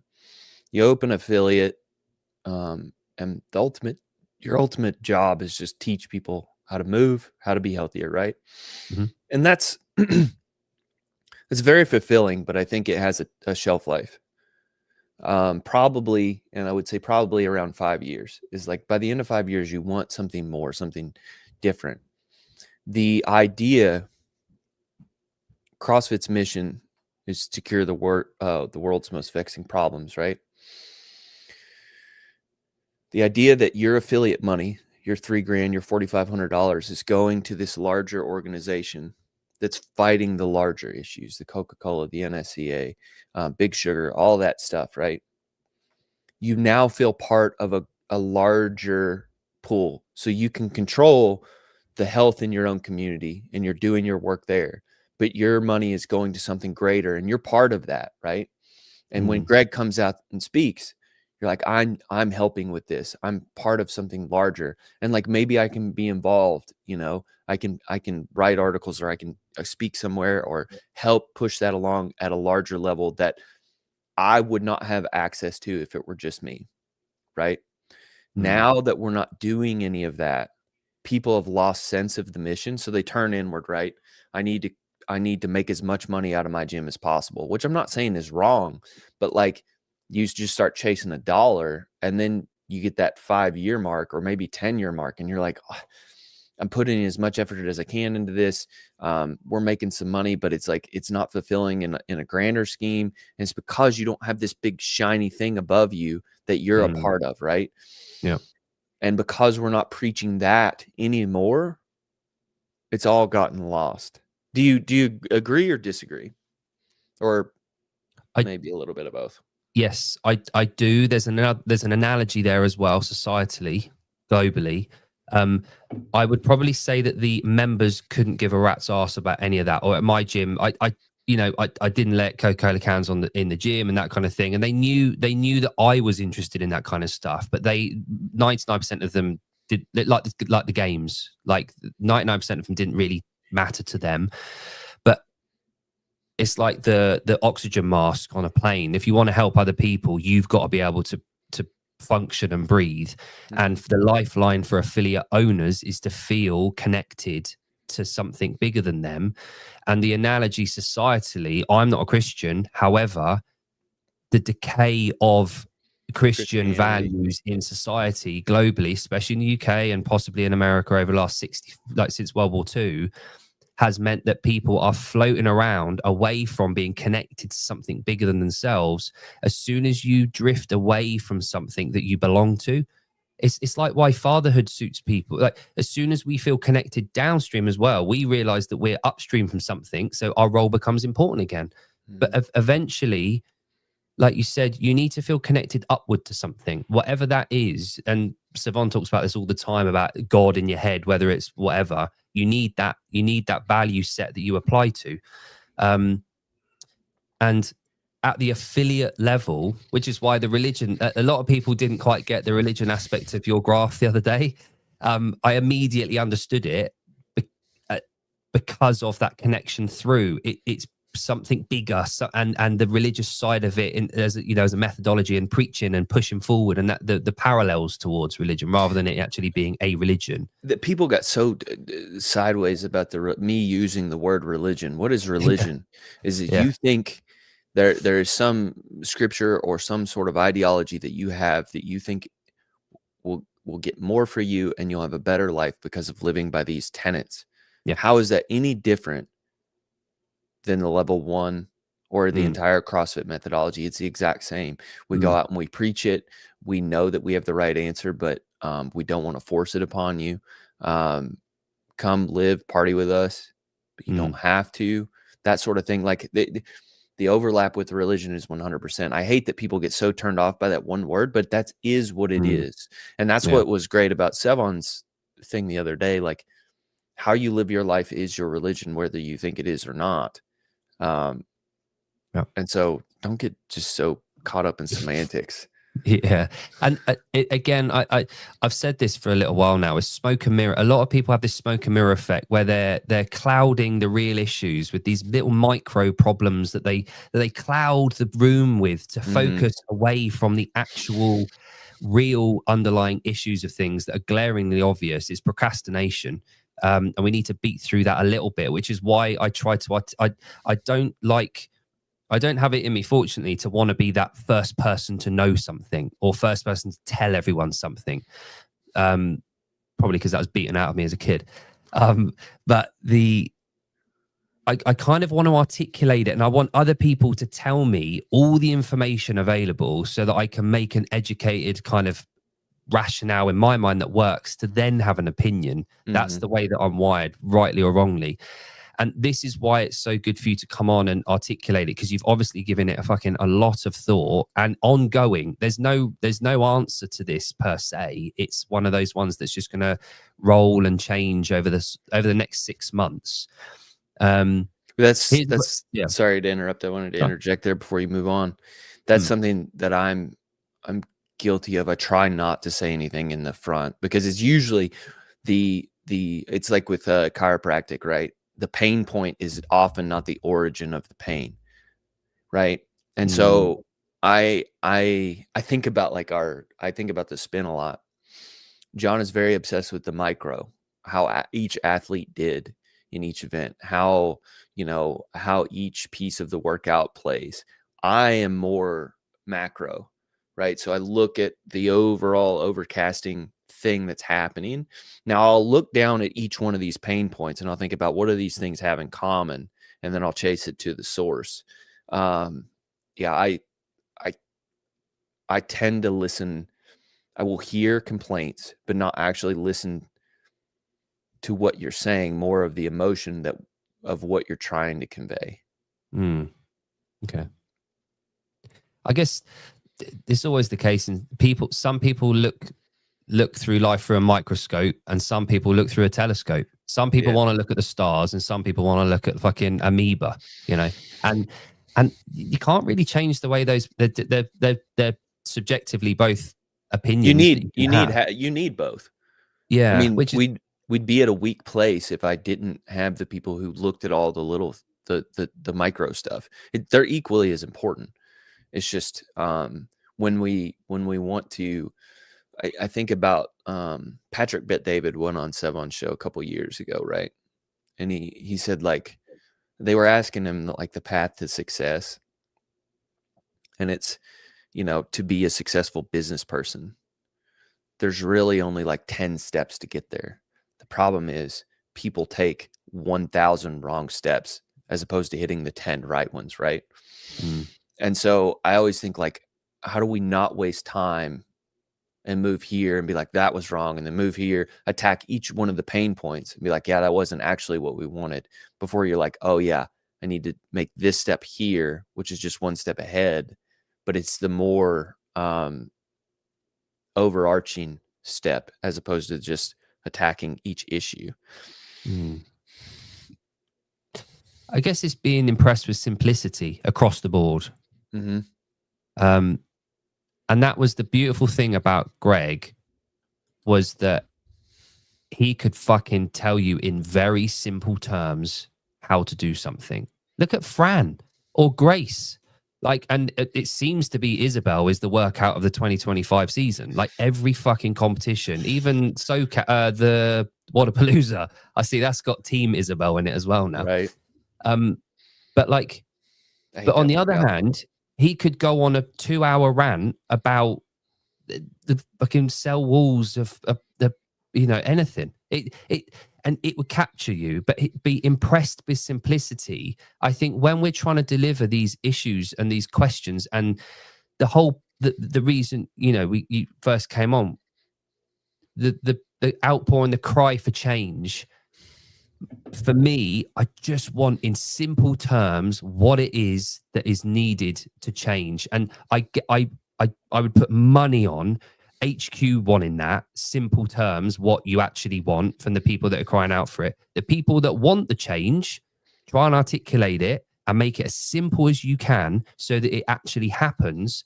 And then the people on the receiving end, the end user of CrossFit, i.e. the gym members, they can just crack on and do the simple shit that we do when we turn up at the gym. It just, to me, it makes more sense to just keep it really simple and just demand what you want rather than this whole fluffy, cloudy idea of non-ideas. It doesn't, yeah. That's the issue, is because no one was felt heard. Now they're just screaming, and there's all these issues floating around in the air. I was listening to about the origins of the word Geist, so zeitgeist, and there's a religious concept about essentially the Geist is untouchable, but it's floating. We know it's there, but we can't kind of grab it, but we know that there's something there, right? And all of these complaints are part of that Geist, but there's like an overarching thing, right? And now, like, each individual person doesn't have a great way of attacking the Geist, right? They all just want to attack it their way. And so when you have these large gatherings, these large affiliate meetings, and I agree with what you're saying, like, hey, glycation, some huge issue, blah, blah, blah, right? Each individual affiliate owner or coach isn't going to know how to attack that. You make them feel inspired by this overarching thing. There's this huge problem. They feel all motivated. And then they're like, okay, what do I actually do? They don't like that part. They don't like they don't like or know how to attack that issue. And then you say, we're going to attack this at the HQ level this way. At the affiliate level, this is how you do this. Or you remind them that everything that they're doing at the affiliate is helping to attack this issue at the top. And then they're remotivated. I guess that's where you get a small portion of not the media, the chats and people at the gym or affiliate owners saying, and potentially I've been guilty of this in the past, although I've definitely changed my mind on this, was we need to see less sport and games media, and we need to see more celebration of the gyms and celebration of the little wins. And, Jenny getting her foot, not Jenny Dens, Dave getting his first pull up at the gym. That should be celebrated as much as the sports side of it. Again, they need to know that the people up above are doing the big fight for them. Like you said, that is because running the sport isn't running the great fight for the affiliates. That's not running the fight. The fight is, like you said, the going after Coca-Cola, the representing us. And like Seaman's saying, like you said about releasing studies, for example, the show CrossFit isn't dangerous, like publicly denouncing that shit like Greg did with the NSCL, whatever it was called. Shit like that will represent the affiliates without focusing on the sport, but we can do both. It's part of our ecosystem, On the sports side, sorry. I was giving this a good bit of thought the other day about, like, when I started 2012, right? Go to the 2013 regional, I think was my first regional. You watch the athletes move. And I remember back then, like, you would still see a lot of like shitty, weird, swingy muscle ups and stuff like Yeah. that. And like their snatch technique wasn't all that perfect. And you'd have like regional athletes that move that way. Mm. Right. And so like in particular with the ring muscle up, we would watch them move and I'd be like, okay, I can do a few. And some of them kind of look like that. And so based on that workout, they're not that far ahead of me. Right. So you'd watch Mm-hmm. Rich and you'd be like, Rich is a perfect mover, but you'd watch some other big name athlete and be like, I'm not that far from that. So you would grow with them, right? You would grow in your abilities with them. Now, if you've been in a CrossFit gym for 2 days, say you've been there for 2 months and you start figuring out what the CrossFit games are and you watch Tia and you watch all the athletes now, they move really well. I would say 95% of them move perfect on everything. You can be like, that's unattainable. Like there's no way I can do 30 unbroken ring muscle ups that they just did in this workout or whatever. Mm. That the athletes were touchable in that sense that you were like, I know that they're really fit and they're probably better than me across a broad range of things, but I can hang with them on a couple different things. That's not true for anyone anymore. No. And so a regular everyday athlete has no connection with anyone at the game. So I was thinking about like ways that you deal with this. And we're not telling enough stories. And you kind of have to shit sandwich it, right? Good, shit, good. I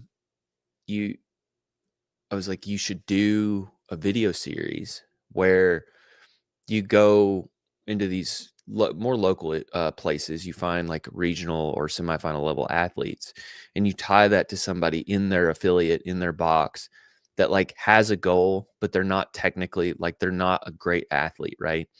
And you follow both people's journeys through the season and where they got. It's like, Mary couldn't do a handstand push-up at the beginning of the season. Now the open workout comes out. This won't happen because they won't program handstand push-ups, but she got 3 in this workout. And you can see that trajectory all sweetened by the fact that she's with this semifinal level athlete, right? And it becomes more attainable. We have to introduce characters that are more relatable. And I know that that's not easy to do because we're not really interested in that. You're interested in the Amy Kringles. You're not interested in Mary, who can't do a handstand push-up. But people need to see that. They just have to be tricked in. It's like broccoli. You have to trick them into wanting to watch it. Killing the Fat Man did well. Yes. Very different time in CrossFit. Yeah. And a couple of years ago, it would have been probably 23. It might have been last year. The Panchik and Henry ad and video from CrossFit. Mm-hmm. By far the most memorable and applauded ad that went out during the Open and the Games.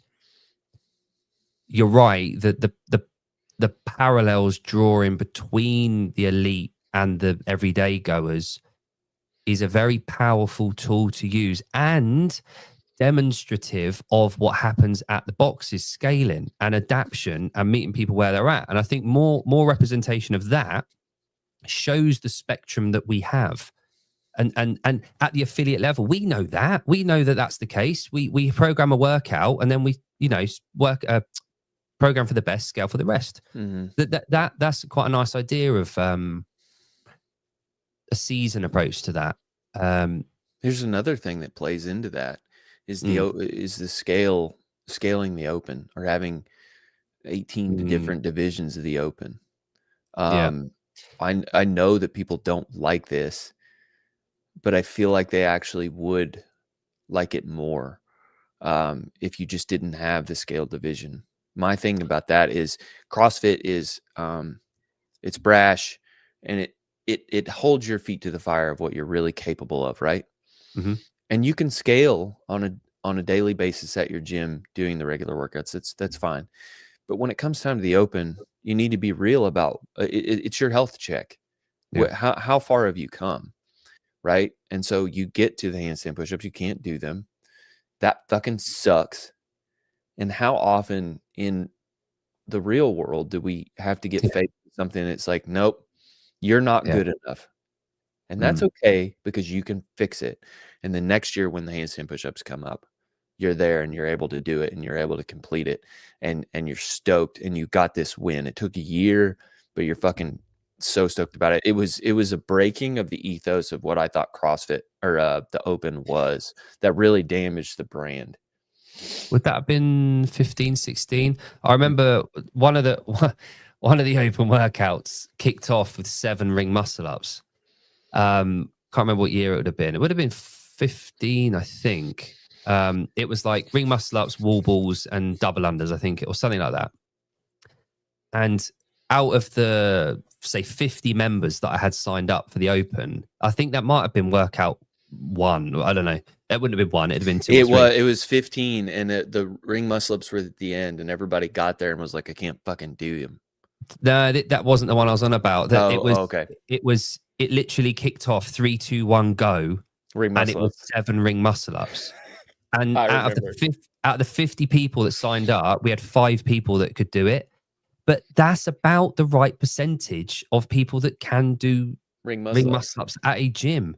And like you said, you need humbling sometimes and you need a reminder, but also it comes down to the programming. You can have one workout every week in the Open, and the programming, simply comes down to the program. Now, would I kick off with 7 ring muscle ups immediately? No. Probably not. But at the end of it, like the 14.4 that we repeated a couple of years ago with the 20 muscle ups at the end of the chip, like the AMRAP, do that. Like that, it just comes down to the programming side of it. And I'm with you there. Although I do see the counter argument of participation, but then again, we do enter into that realm of participation medals for everyone. And CrossFit is unashamedly, or was, unlike that. It was, all right, if I can't do that, and there's a difference between training and competing. And we train year round, and the one time that in a controlled environment we can compete as part of a group is in our affiliate at the during the Open, and that was why it's beautiful. That was the good thing. One question for you. I've been pondering, right, and I want your take on it because I stay pondering. Yeah, good. So I put out clips of like me talking to Greg, or me talking to Daniel Chaffee, or me talking to Savon, or me talking to Taylor, or me whatever, and it gets like 3,000 views. And I'm like, yay! I put out a fucking graph, and it got like 50,000 views. I was like, what? Like, I don't get it. Like, but people obviously want to see numbers and data and visuals, which is awesome. Listening to people is obviously boring, especially me. I've got this. That's what we're going to disagree about that point, but okay, good. This idea that I'm trying to kind of format in my head, right? And it's you made me think of it a minute ago. The distance in between the games athletes now compared to what they were 10, 12 years ago, just out of reach. I want you to apply that to the sickness, wellness, fitness continuum, right? So that the reason the games came about was obviously Castro, but it was to test the elite at the end of our spectrum. Like, where is fitness right now? Who are the fittest on earth as per our definition, which uses this continuum? So they were by default right at the far end of that fitness continuum. If we are to apply that logic to now, so Sprague, Hopper, Pepper, Tia, Kringle, everyone is right at the far end of there.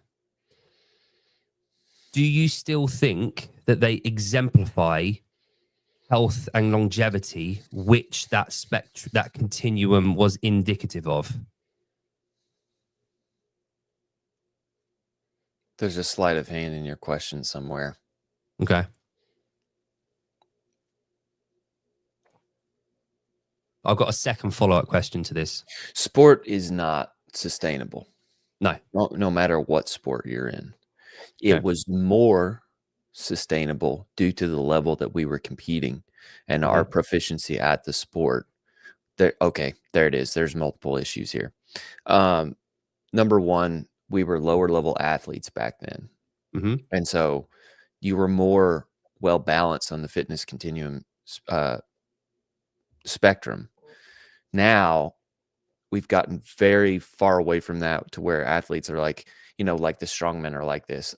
Thor was like basically going to die if he didn't lose weight. Eddie Hall talks about that too. Like he had to push to a certain level to where it's like he's sleeping with an apnea mask and it's like still not doing enough. He'll have a heart attack soon if he doesn't lose weight, right?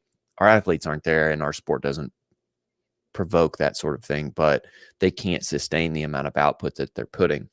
I think that has to do, this is a personal qualm with that I have with the way that the games program is that, and the guys are going to get pissed, but I have a very particular feeling about this, is that the games have become more and more CrossFit-y and not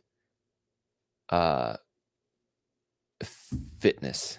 So if you want to be the fittest on earth, you have to be fit across all these different modalities. In the open, you see a lot of like 10 to 20 minute metcons across a large spectrum, the whole MGW thing, right? They're mixed.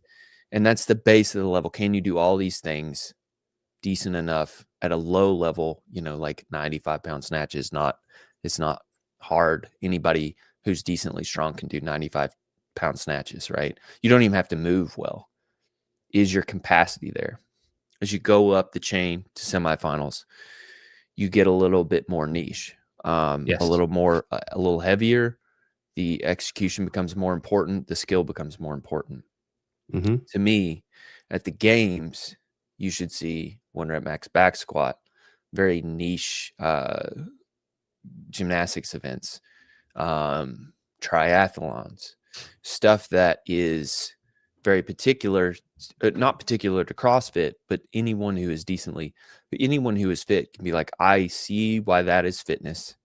It is not CrossFit-y, but when you look at, there are workouts that you can just see and you're like, that's CrossFit, right? As opposed to a triathlon is CrossFit, but it's not CrossFit. It's not CrossFit-y, right? And I think the games have become too CrossFit-y, right? And when you become all CrossFit-y, it becomes that 12 to 20 minute time domain. You have to train in such a way that then becomes unhealthy. You have to do 6 metcons in a day. You don't have to do that many, but you have to do 6 metcons in a day. You have to tax your endocrine system to be able to deal with the amount of stress that you're putting it under. And that is not sustainable. And I think if you did those more niche events across the whole swath, it would be more sustainable across your lifetime. We totally agree. And I've got 2 follow-up questions from that logic then. Okay. So I'm just going to put up a visual just so that everyone knows what we're talking about, right? If it comes up. Here we go. Right. So first of all, where on the continuum, I keep saying fucking spectrum, where on this continuum would you plot Tia Toomey? About 3/4 of a tank. Right. Okay. Where would you put optimal health for a human? Midnight. Dead center. Right down the middle. Wellness. So, therefore, at the affiliate level, do we aim to get everyone to stop down the middle? I want to change my answer. Okay. I want to put what was your second one? The health for longevity. Just that would be full tank. Right. Okay. So down the bottom near the word fitness. Okay. Okay. So, and then the games athletes like Tia would be 3/4 tank. Yeah. 3/4 tank. Right. Okay. So what we're saying now is that for longevity and health, your average standard, let's say a quarterfinal athlete at the gym or even an open participant, if their optimal health is down the bottom of the fitness, what we're saying is that they are fitter as per the continuum than the games athletes? The reference range is what matters here. Right. Because you're looking across your lifetime and you're also looking at the entire swath of your entire life. Mm-hmm. Tia is, I hate using Tia as an example because Yeah. she might actually be all the way full tank Yeah. just because she's a freak. But, you know, we'll use Hopper or even Fraser's a good example, right? Drinking Coke and, you know, eating candy bars to just sustain the amount of fitness he's doing, not touching knives, like all that stuff. That's maladaptive to a certain degree. Like you can't live a functional life if you're always having to worry about every little thing that's going on, right? And like you're eating into your knees just based on the volume you're doing. I don't think CrossFit at an affiliate level, or even I would put this even at like a semifinal level, it doesn't destroy your body the way that training to go to the games does. Like if you're a lower level semifinals athlete, I probably think that that's like peak. Like you're able to live a normal life. You're able to go do other shit. But you're not having to make sacrifices to just be an athlete, right? That's where you start the eating into your life in other directions is where you get down to the 3/4 tank level. I may be wrong about this, but that's the way that I feel it is, right? Because across your life, you know, Rich eating into his knees, right? Some of that's probably due to baseball, but I have to imagine a lot of it has to do with training to go to the games, right? Because he trained that way, it ate down to 3/4 tank. Now, I would say Rich now, per the body that he has, is probably at 100% fitness level. He's living across multiple domains that are all very different. He's executing at a high level in all of them. He has reached peak fitness, period, per where he is now. But that tank he ate into hurt his overall fitness level across his lifetime. Because think about when he's 85, dude. He's going to have a hard time getting around if he doesn't get his knees replaced. But the whole point of the continuum is to say we're banking health for when you do get disease or sickness, so that you're protecting yourself from that sickness in those times. And if we've evolved sport to the point where it's actually unhealthy, and they've sort of broken free of the continuum, like they've gone out of the continuum. They're in a different space and time to us. Which is, I think, that from a medical and performance perspective, that's where the disconnect is as well. And I've been trying to think about this and articulate it because I use the continuum to talk to clients and to my old gym members, and it was on my wall when we were talking about the health markers and what we're after. But now I don't think the continuum applies to the games athletes. So from my perspective, I want to, and again, you were right. It does as an analysis tool, but it doesn't as a snapshot. No, exactly. But like you see, all of Rich is an anomaly, right? An anomaly. You think about all those games athletes from 10 years ago, they've all broken free and they're doing their own version, mini thing of CrossFit, and they don't do CrossFit anymore because I think they pushed themselves way too far down and they were unhealthy and they've broken their bodies. So for me, I'm not an affiliate owner now, but if I'm an affiliate owner, this is the point I'm getting to. If I'm an affiliate owner and I want the fucking idea of CrossFit at the affiliate level for my members, it's almost worth saying, avoid being like the games athletes. You do not want to do what they're doing. And I actively pursue my members to not do what they're doing because that goes totally against longevity and health and retention at the gym. It's a different thing. Is it though? Well, the games is. It's a different thing. It is a sport at its current iteration. Do you think do you think the broad base understands that? Because they're the tip of our spear. We're linear. They do the stuff that we do and we're relatable, and they do thrusters and we do thrusters, and all the communication is around they're doing they're us.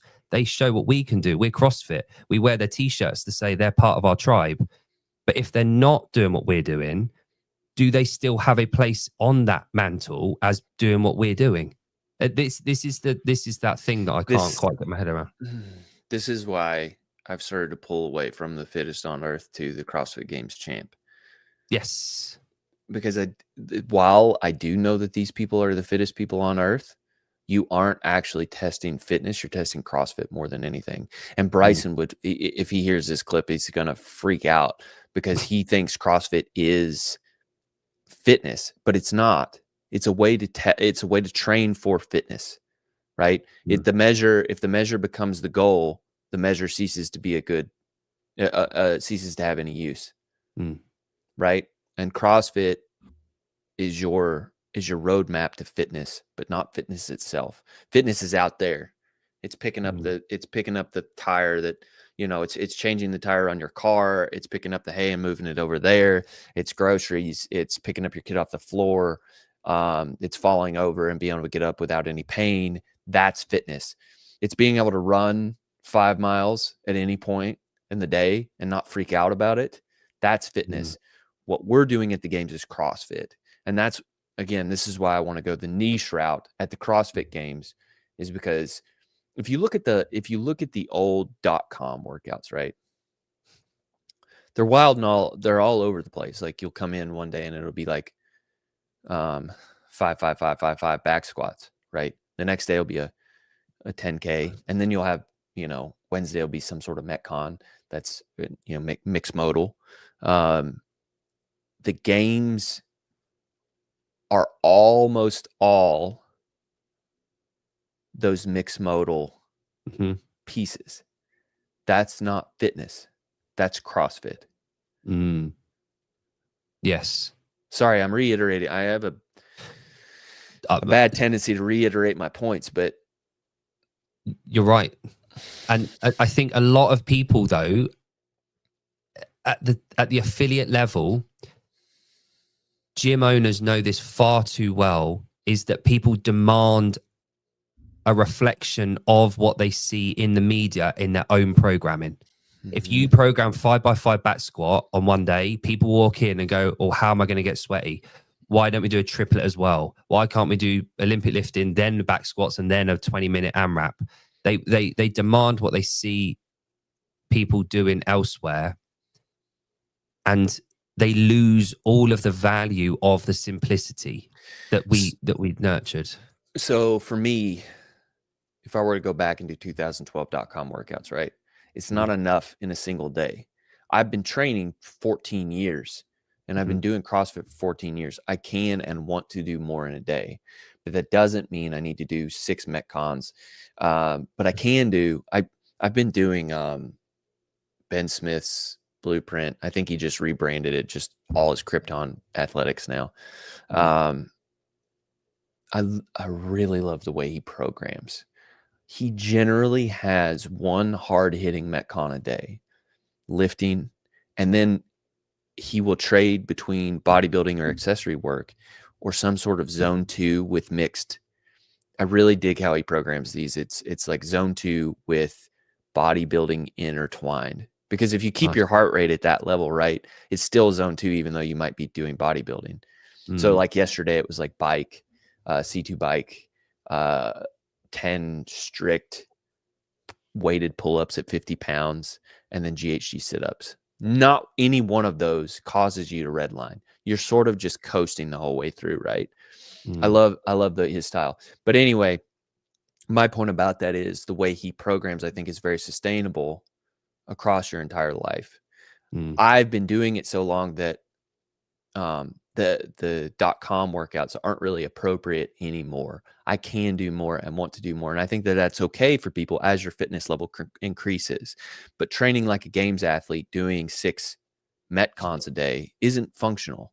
It's not functional. It's not adaptive. It's not anything that you want to push towards unless you want to go to the games directly, which I don't think the game should program that way, that evokes that sort of thing. So I've gone off the rails of what you were trying to get to point to.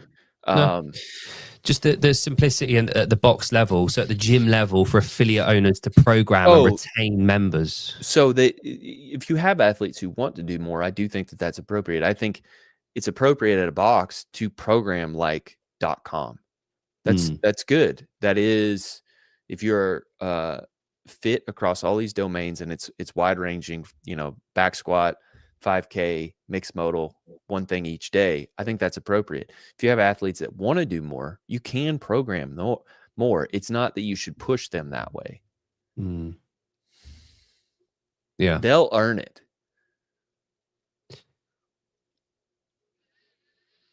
Yeah. Sorry. Do you think, final question on that, do you think box owners do enough to communicate about their programming, around the rationale behind why they program the way they do at a box level? Not programmers like, I know Sentinel and Hiller and all that. They will, when you're a remote programmer, you tend to communicate a little bit better. I think a lot of gym owners aren't programming anymore. Right. Why do you think that is? It's a to-do that somebody else is doing and putting more thought into, and you don't pride yourself on it. The box that the box I just left after having been there for 3 years, he does program on his own. I think he utilizes inspiration from other programs, but he prides himself on creating his own flows. I think that I'd be interested to know your take on this. I don't think that coaches or affiliate owners are preaching why they programmed what they programmed. And that's a problem, because people come into your class for an hour a day, right? And your goal is to get them fit through movement. But the more they understand about why what's happening in that space is happening, the more they're going to take it up and it lasts longer in their life. The more you understand, you can do math equations all day, but learning why the way the math works it's what's more important. Yep. Right. Yeah. And I think that has definitely fallen off in CrossFit. And that's a huge detriment to the entire ecosystem, is that it's not like you have to talk about the glycolytic pathway with your individual member every single day, but like if you tease some of that out in every class, or why you're doing certain things in every class, eventually they'll know more across their lifetime. And like, that's the shit that like invested me for my entire life. It showed me that there was more to this story than just some workout that some dude wrote. Yep. And again, like, the education and the understanding of process and systems in place can account for that. So our gym, for example, Dan, the gym owner, programs. I will adapt, adjust, and I will also on our system that we have, the app that we have called Boxmate in the UK. As soon as the members go on, it's the booking system as well. They'll go on, and right at the top, I will write a few paragraphs on the workout, where to enjoy it, where to adapt, why you should be feeling it, how you're going to feel at a certain point during the workout, why you need to scale these movements to adjust for and what the stimulus is we're after, what we're trying to achieve in this. If people want to read it, it's right there. It's the first thing that comes up, and everything's there. We do it a week ahead, so people know the workouts at least 5 days before. They will be able to read it, and understand. And when they turn up, they've done the pre-work, so that the coach doesn't necessarily have to go into detail during the briefing about what we're trying to achieve. They should, but if they haven't, then people that are reading up, they understand what they're trying to achieve. And this is where the education piece side of it comes along. There are systems in place that allow for owners to, do it with ease. But then you're relying on good coaching and effective coaches and that kind of thing. So it's a bigger conversation altogether. But no one does that better than Taylor. Right. That I've come across. Taylor's notes in Sentinel are amazing. Like, they're so good.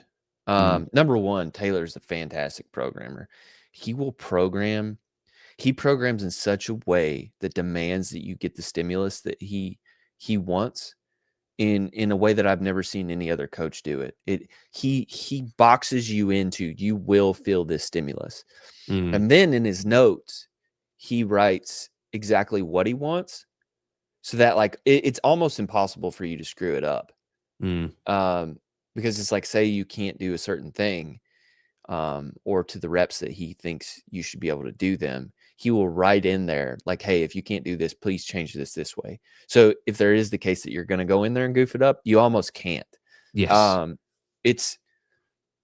That's when you're starting to get into that professional level of, I really know my craft. And yeah, I think most people, and this is like a legacy issue with CrossFit, right?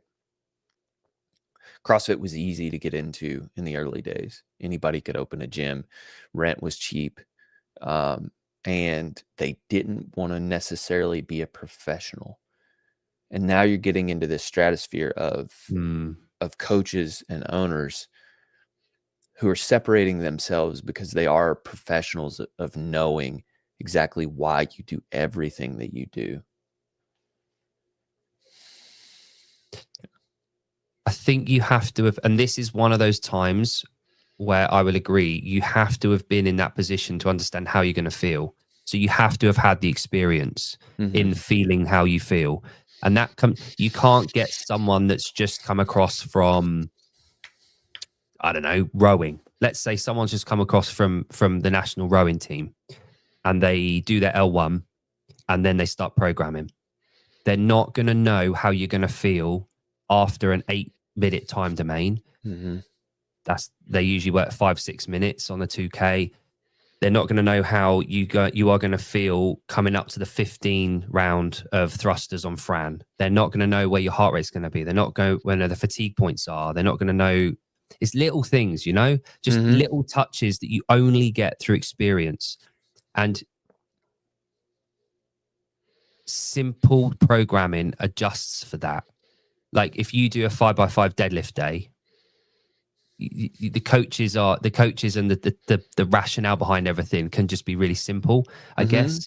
But when you're coming into, all right, so we're going to do a 5-minute brief, then we've got a 10-minute warm up, and then we're doing snatches at 72.5.4%, and then we're going to do ring row muscle up progressions, and then we've got a 17.2-minute AMRAP, and then we've got a cool down of bike and ski. It's like, fuck me. Like if I'm a coach that's learning the ropes, there's no way I can effectively do that. And I think that's where Hyrox will scoop up a lot of the people that are just want simple shit and to feel fit. Like, and we know what fit feels like. And I think I said this a little while ago, and there's no disrespect to it because I am doing a Hyrox test, a Hyrox in 6 weeks' time with Yon. But we forge elite fitness, and a lot of other gyms are they're a forgery of elite fitness. Yeah. They're a forgery of elite fitness. They're not actually producing elite fitness. We are forging it at our gyms. And we know that. We intrinsically know that because it's the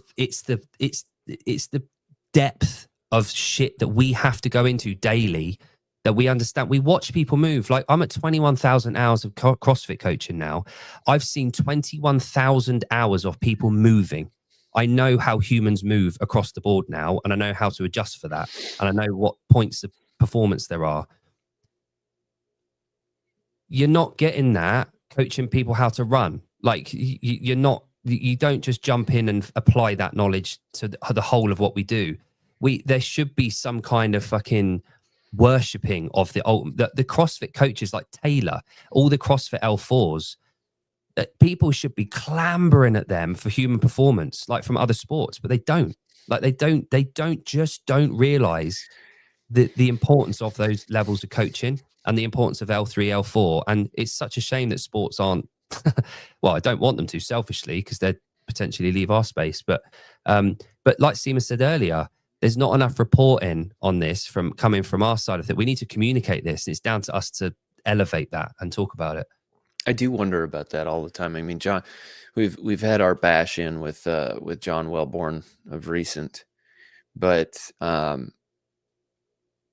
think he was pretty good at taking what he learned from CrossFit and pushing that into elite level sports. Part of that, I think part of that is a legacy issue Most, at least in the United States, I don't know how it works in the UK, but most CrossFitters don't go the collegiate strength and conditioning route. It's kinesiology. It's a program you have to sit through, and you don't learn what you would learn in just coaching classes, right? And I think that strength and conditioning coaches in the United States look down on CrossFit. But we've not seen very many CrossFit coaches try to coach sports that aren't CrossFit. I know that Brandon Dorman does. He's with Mayhem now. He was with TGT for years. He takes what he knows. I think he is, maybe I'm wrong about this. I know that Kyle Ruth is classically trained kinesiology guy. He has his master's, I think, in kinesiology.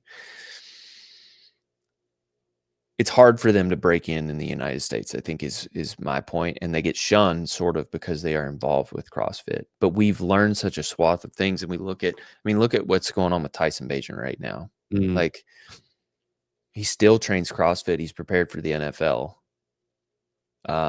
Could take over any day. And it's like, we've not done any media to explain, like, hey, why is this guy different? Or the athletes who do CrossFit. They had that, Dave had that video series with I think they called him the Ghost. He was an MMA fighter or something like that, or a boxer. Right. Do you remember that?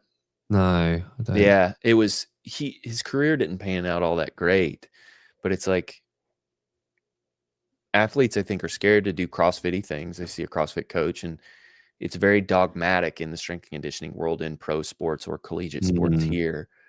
So you don't want to get a CrossFit coach. Travis is like a maverick amongst his peers because he's just venturing out on his own. Yeah. I think he does work with his strength and conditioning coaches to be able to do what he wants to do. But I mean, there needs to be media made on what Tyson is doing. Yeah, I know, man. No, I agree. Oh yeah, this was fascinating. So one thing I will say is I like the fact that F45 looks like a cock and bollocks. Where did you get this? So I spent about 2.5 hours inputting data into ChatGPT and researching and pulling fucking websites from, like, so I pulled all the claims from all 7 of these offline off their websites or historic websites, all the claims, all the produced athletes, all the data that I could find on every single one of them, pulled that into fucking ChatGPT, asked the question of ChatGPT to define fitness itself away from CrossFit for neutrality, just so it didn't that. I then took all of the information, those 2 things. I then said, all right, let's use the 10 points that we have here, the fucking blank my mind now, 10 general physical skills, yeah. Put them in. Now apply everything that we've just spoken about for the last fucking 2.5 hours onto this, and it went boom, and I was like, fuck, here we go. That the only lower part of it is flexibility down the top there, but that kind of makes sense. But this is based on their own data and their own studies and emphasis, and it took me fucking forever to put it all together. But it came out with this, and I just colored it in my colors and everything like that, but put it out. And for me, it just shows this gaping hole of our definition and our 10 points here. There's so much missing from all these other methods or gym types or whatever.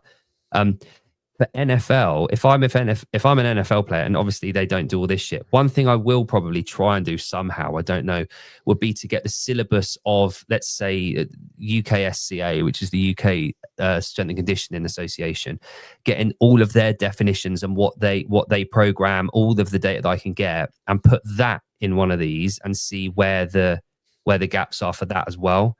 I'd be interested to do comparisons across the board, like for like. For sport, because if I'm like Travis getting Tyson to do CrossFit, or Tyson on his own accord, he's probably set himself up for massive success because of the use of CrossFit, because of this.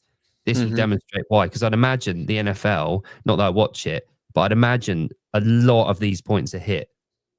Well, he's hitting. So I would imagine if you looked at Tyson individually, right? I don't think his circle would match CrossFit's. No, right? Right now. Yeah. It'd Let me be pull this interesting. one up. Hang I on. know that somebody does this. They sort of map it like this. Or Greg, I know where you got this now. This is from one of Greg's old articles. There's like a programming breakdown, and you can where do you lack, and then it's like a fill in the bars kind of thing. Tyson would probably rank pretty high on the strength. His stamina would be less than that upper bar, the upper part on the stamina. It'd probably be maybe close to the second bar or somewhere there in between. His endurance, I think, would be second bar or lower. Accuracy is going to be high. Him being an NFL quarterback. Balance also high. Agility high. Coordination high. Speed high. Power high. His flexibility, I think, would probably be down to the first bar. But because if you ranked him amongst his peers, I think his area would be larger. Now, as he prolongs his career, say he becomes a starter, right? The area would likely shrink, but the adaptations, because his flexibility is higher, his stamina endurance is higher, it will buffer him to have a more lasting career in a way that his peers don't have. So they may rank higher on the speed and power part, but their flexibility is way lower, thus limiting their entire career exposure. Right. Because they're headed for disaster the moment they get hit the wrong way. So for him, the sickness, wellness, fitness continuum still stands, doesn't it? Yes. I would say that, okay, so if T is at 3/4, I would say like he's at like 9/10 or something. Right. Yeah. Now, if he becomes a starter, he'll probably go closer to 3/4. But I think football in general is an easier sport on. This is gonna be a hot take.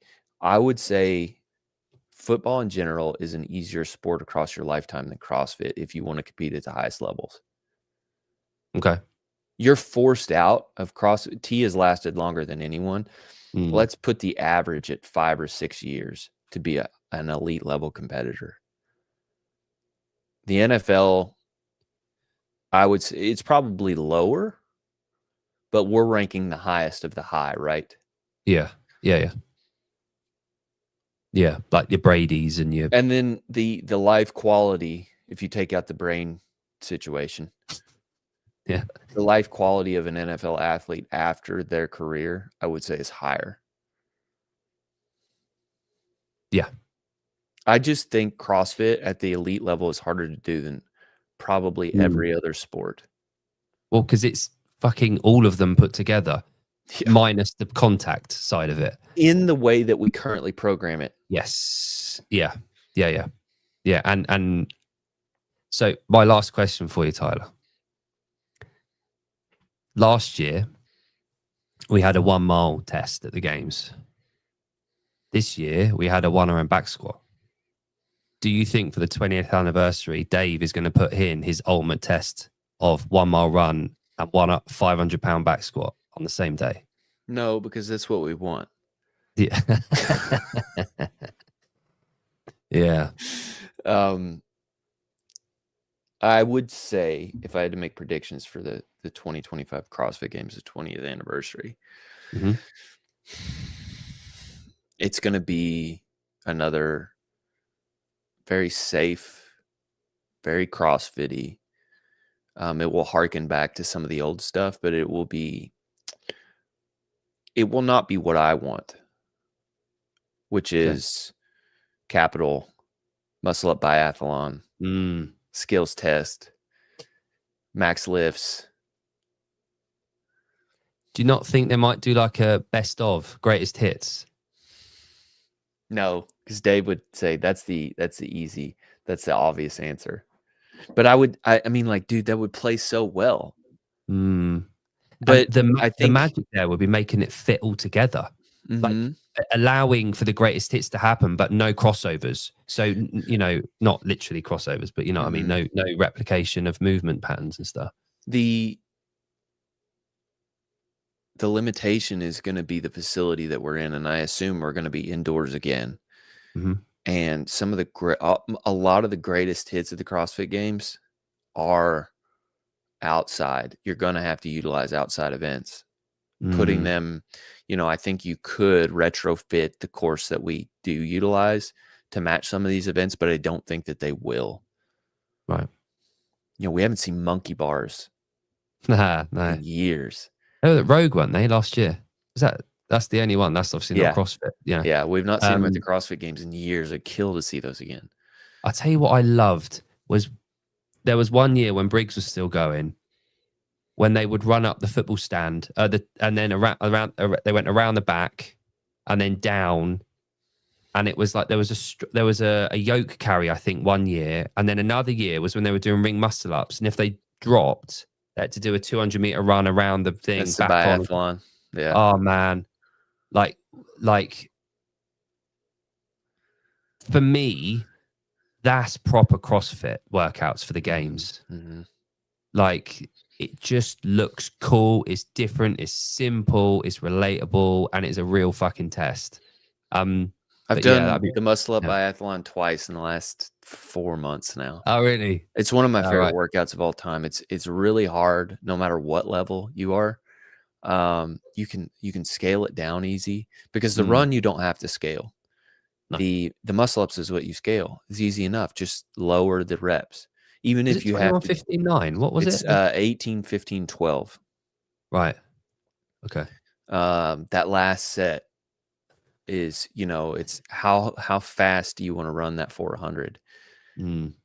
But you have to play that with how shitty am I going to feel going into that set. I need to go unbroken on the last set of 12 if you're really pushing the pace.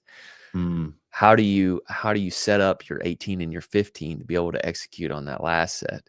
Do you go big sets? Do you go smaller sets and just run a little more? If you go how do you pace your 200? It's a fucking fantastic workout. Yeah, a lot of thinking on the spot. And yeah, I love those workouts. There are very few people who can do it unbroken. I think there were like maybe 2 or 3 who did it unbroken in 2014, I think it was. It's really cool workout. Yeah, good. All right. Well, sir, thank you so much for your time. I know it's an ad hoc thing, but an hour and a half later. No, thanks for letting me on.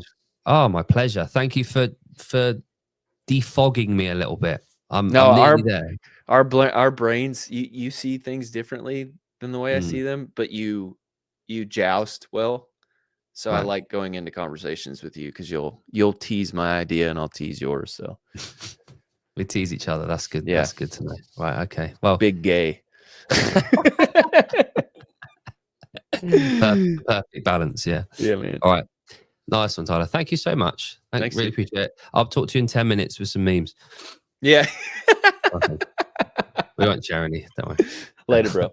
Nice one. Cheers, Tyler. Thank you. See you. Well, that was fun.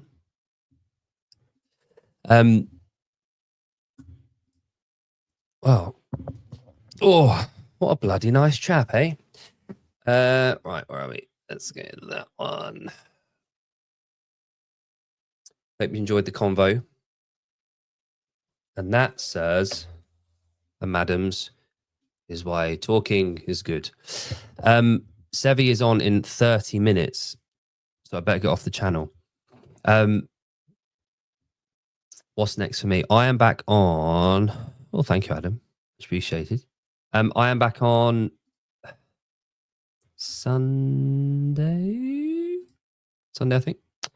Let's have a looky hooky, as my dad says. Yep, back on Sunday at same time as today. Hope you'll have a lovely time. It's Tuesday, isn't it? So Sevi hasn't got Gregosaurus on today. See, I'm not sure. Let's have a look. Has Siobhan got a guest on today? Katie Burrs. There we go. In half an hour's time. Lovely. I'll be there in the chat causing havoc and mayhem. And we will be discussing all sorts of things on Sunday. I'm going to post today or tomorrow about what Tyler talked about. It's really helped me clear up a few things in my head. I'll go and postulate on that on a little bit of a run this afternoon, I think. Prepping for my high rocks. Anyway, thank you for joining me, everyone. I hope we took away something from that, from the almighty Tyler Watkins. But yeah, have a lovely day and go work out if you haven't already. Do CrossFit. See you later.